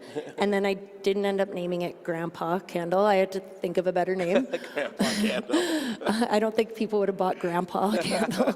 Might be a tough sell. Yeah. So and then the word dandy just seemed to fit. It's like an old-fashioned term for a man that would dress really well. Maybe wear a top hat. Yeah. Maybe my grandpa wore a top hat at one point. Yeah, that's a great name. And there's something so specific about a scent, right? It could really take you back to a certain, not even just a time in your life, but even in some cases, like a moment in time. Our sense of smell is our strongest sense linked to memory. That's incredible. Yeah. So what is it like for you being a manufacturer of these candles? I mean, there must be some level of fatigue in not just making them, but even just like smelling them all. Do you ever get tired of candles and pretty smells? I think it's like in my veins now that I don't even notice it. Oh my gosh. Well, it's an incredible company, and congratulations on all your success and all the good you've been able to do with it, Holly. Thank you. That's Holly Singer, the owner of Milk Jar Candles. This is the Homestretch here on CBC Radio 1. And let's check back in with Jenny. Hey there. Hi, Chris. I've ditched the phone. I am not confident that it's not going to restart on me halfway through. I've been talking about my phone all day. It wants to do a system update. Come on, you can hold off. It's okay. I got it all in my head anyway. So we'll talk about traffic first. It's slow in the south. McLeod Trail has been slow all afternoon. It is improving though. It's mostly slow now from 75th Avenue down to about Anderson Road. Once you get past Anderson, it does open up. Now, if you're going south on Deerfoot Trail, there is a collision just south of Southland Drive. That has traffic backed up to Glenmore. Westbound Glenmore is still on the stop and go side from Deerfoot to about McLeod Trail. Then there's sort of the usual slowdown again around Elbow Drive. And then up in the north, there is the collision on eastbound 16th Avenue. That is just as you make your way towards Edmonton Trail. So still backed up to 4th Street in the northwest. It's not getting any slower, but it doesn't seem to be improving. So just know that if that's where you're going. And then the weather is making things a lot easier today as far as driving is concerned. It is going to cool off overnight though, so it's possible that things will ice up. We're going down to a low of minus 15 degrees, wind chill of about minus 20, and then tomorrow throughout the day it's actually going to get colder, so we're looking at a high of minus 16, but by the afternoon it'll be around minus 19 with a minus 28 wind chill. Right now we don't have to worry about that because it is +1 outside. And it's time to meet another donor. With me is Christine Randall, the Director of Communications at Suncor. Hi, Christine. Hi there. Thanks for having me. Well, thanks for coming in. And what did you bring in today? Yeah, I'm really excited to be here on behalf of Suncor and our employees with a donation of $125,000.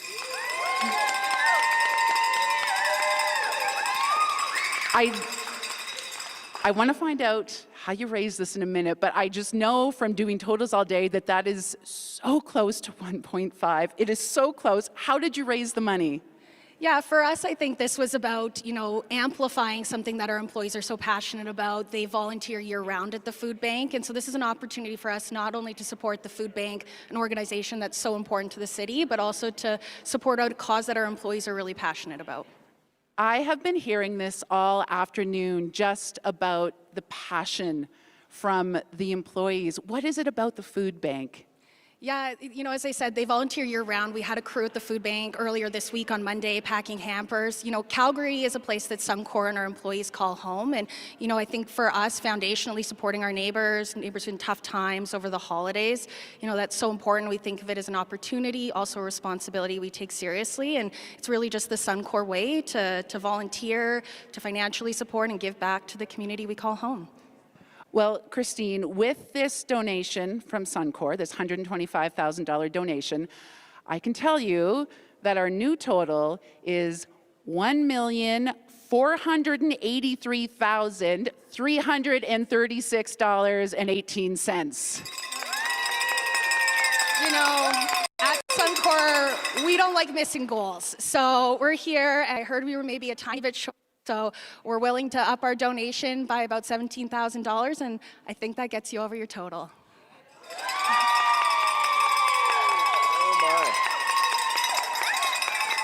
There's a little thing that happens on the show every year, Christine, when we hit our total. And I'll be honest, earlier in the week, I saw that it was lower. And when Blitz Day was rolling around, I thought, no way we're going to hit 1.5. No way the food bank is going to hit 1.5. And with extra $17,000, you just put us over the top. Thank you so much. It's our pleasure. Thank you.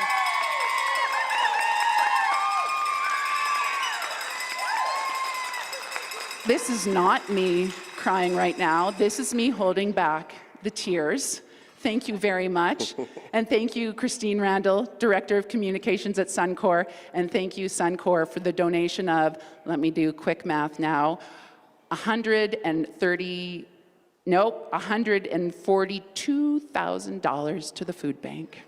Wow.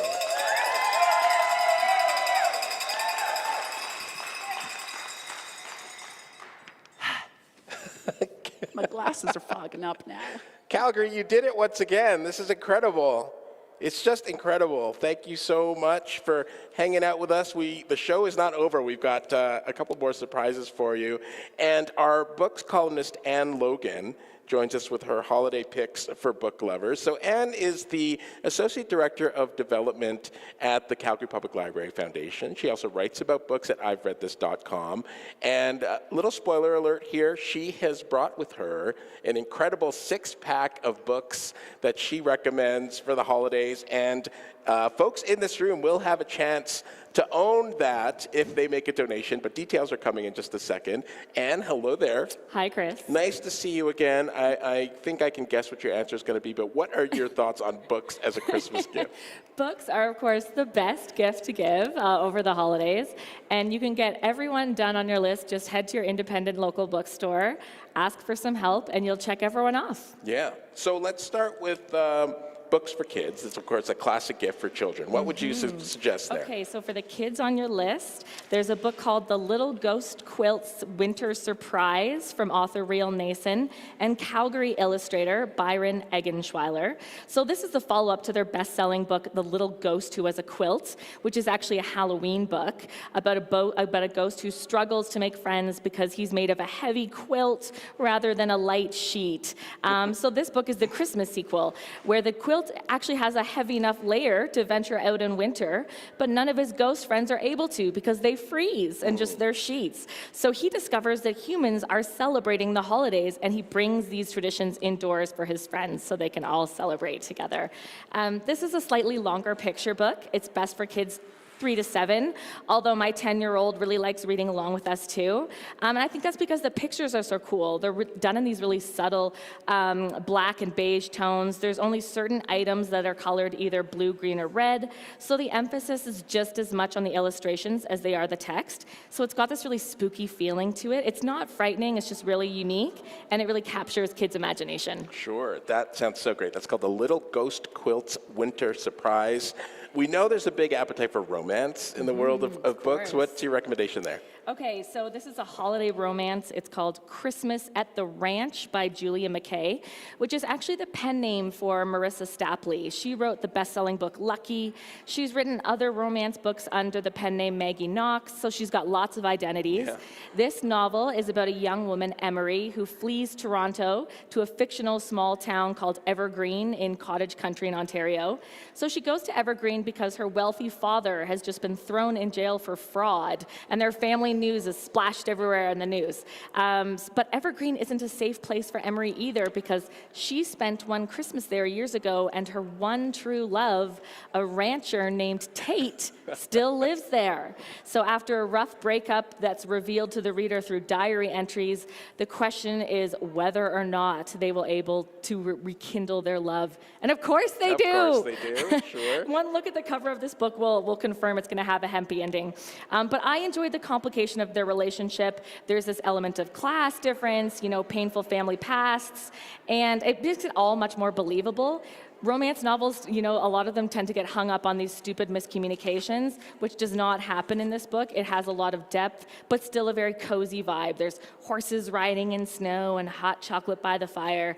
So it's a nice read for anyone in your life who has a soft spot for cowboys. Fair enough. That's Christmas at the Ranch. What about something scarier? Okay, so if you're looking for something a little different, I always like to recommend the Biblioasis Ghost Stories for Christmas 3-pack of books. It costs only $25 for the set of 3. So back in the Victorian age, it was really common for people to read ghost stories to one another on Christmas Eve, which is where this tradition came from. And Biblioasis, which is a small publishing house in Ontario, is trying to revive this tradition. So each year they release this new set of 3 little individually bound stories. They're illustrated by the Canadian artist Seth, and they're all older stories. Most were written 70 to 100 years ago, and they're short. They're meant to be read out loud and in one sitting. So this year, the 3 stories featured are The Mistress in Black by Rosemary Timperley, Lady Fairy by Sarah Orne Jewett, and Lucky's Grove by H. Russell Wakefield. They're great little stocking stuffers, and they're appropriate for teens. My 10-year-old read them. She really enjoyed it. You can confidently read these stories out loud in front of a range of people in your family. There's nothing sexual. There's nothing scary. It's just old-fashioned fun. That is great. And all of these sound great. I know there's a couple more that you brought in, but we've got to squeeze Kate in. She's going to do one more song for us. Thanks for bringing these in, Anne. Thanks for having me. That's Anne Logan, Associate Director of Development at the Calgary Public Library Foundation. And we're giving away this collection of books that Anne brought in. So it'll go to the next person who makes a donation of $50 to the Calgary Food Bank here at the Ampersand. So get on that fast. 6 minutes to 6 o'clock now, and we've got time for one last song from Kate Stevens, and I'm sure that it is a song that you love and will certainly recognize.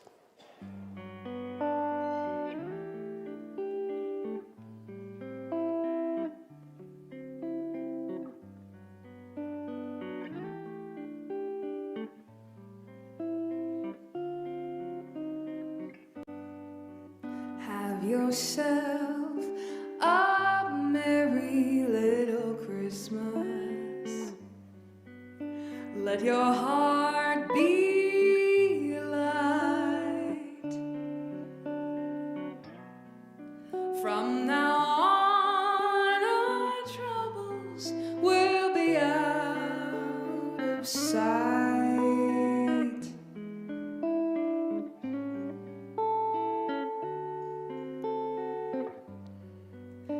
Yourself a merry little Christmas. Make the Yuletide gay. From now on, our troubles will be miles away.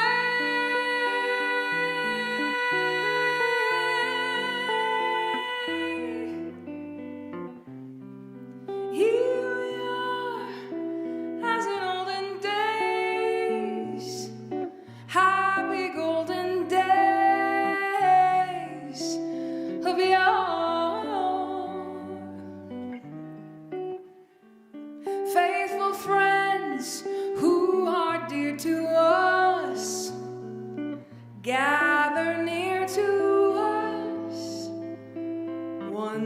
more. Through the years, we all will be together. If the fates allow, hang a shining star upon the highest bough,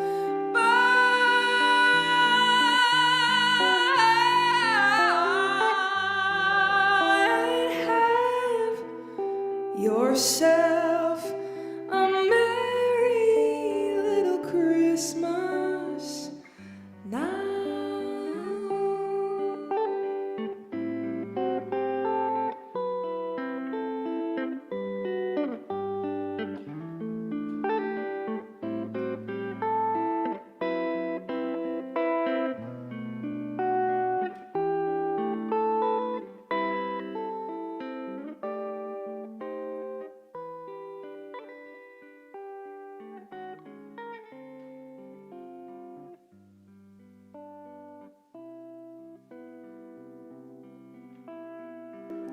Give it up for Calgary's own Kate Stevens and Barry Mason on guitar. My gosh. Oh, that's so good. How we doing, Jenny? Well, one last quick look at traffic weather. No real problems on the roads other than the collision south on Deerfoot, just after Southland Drive. So traffic is still backing up towards Glenmore Trail. Tonight, the temperature is going to drop down to minus 15 degrees with a minus 20 wind chill. Right now, it's +1. And I just want to relay something really quick, Chris. A couple came in, an anonymous couple. They donated $50,000 from the company they're with and donated $100,000 personally. Oh my. So $150,000 anonymous donation, new total $1,650,551.98. Incredible. Incredible, the generosity. How can you not be moved by it? Thank you so much for everyone who's donated, and thanks to the fine team that put the show together: Liam Daw, Caroline Ferris, Kim Johnston, Mackenzie Meyer, Pat Carroll, Jeff Kynock, Todd Fletcher, Ashley Gerbig, Terry Campbell is the producer of the Homestretch, Elizabeth Withby produced the Blitz Day show today, and thanks to you, Jenny Howe. Always nice to work with you. Keep that generosity going. Visit cbc.ca/kindyyc. I'm Chris Della Torre. Merry Christmas, happy holidays. We'll talk again tomorrow.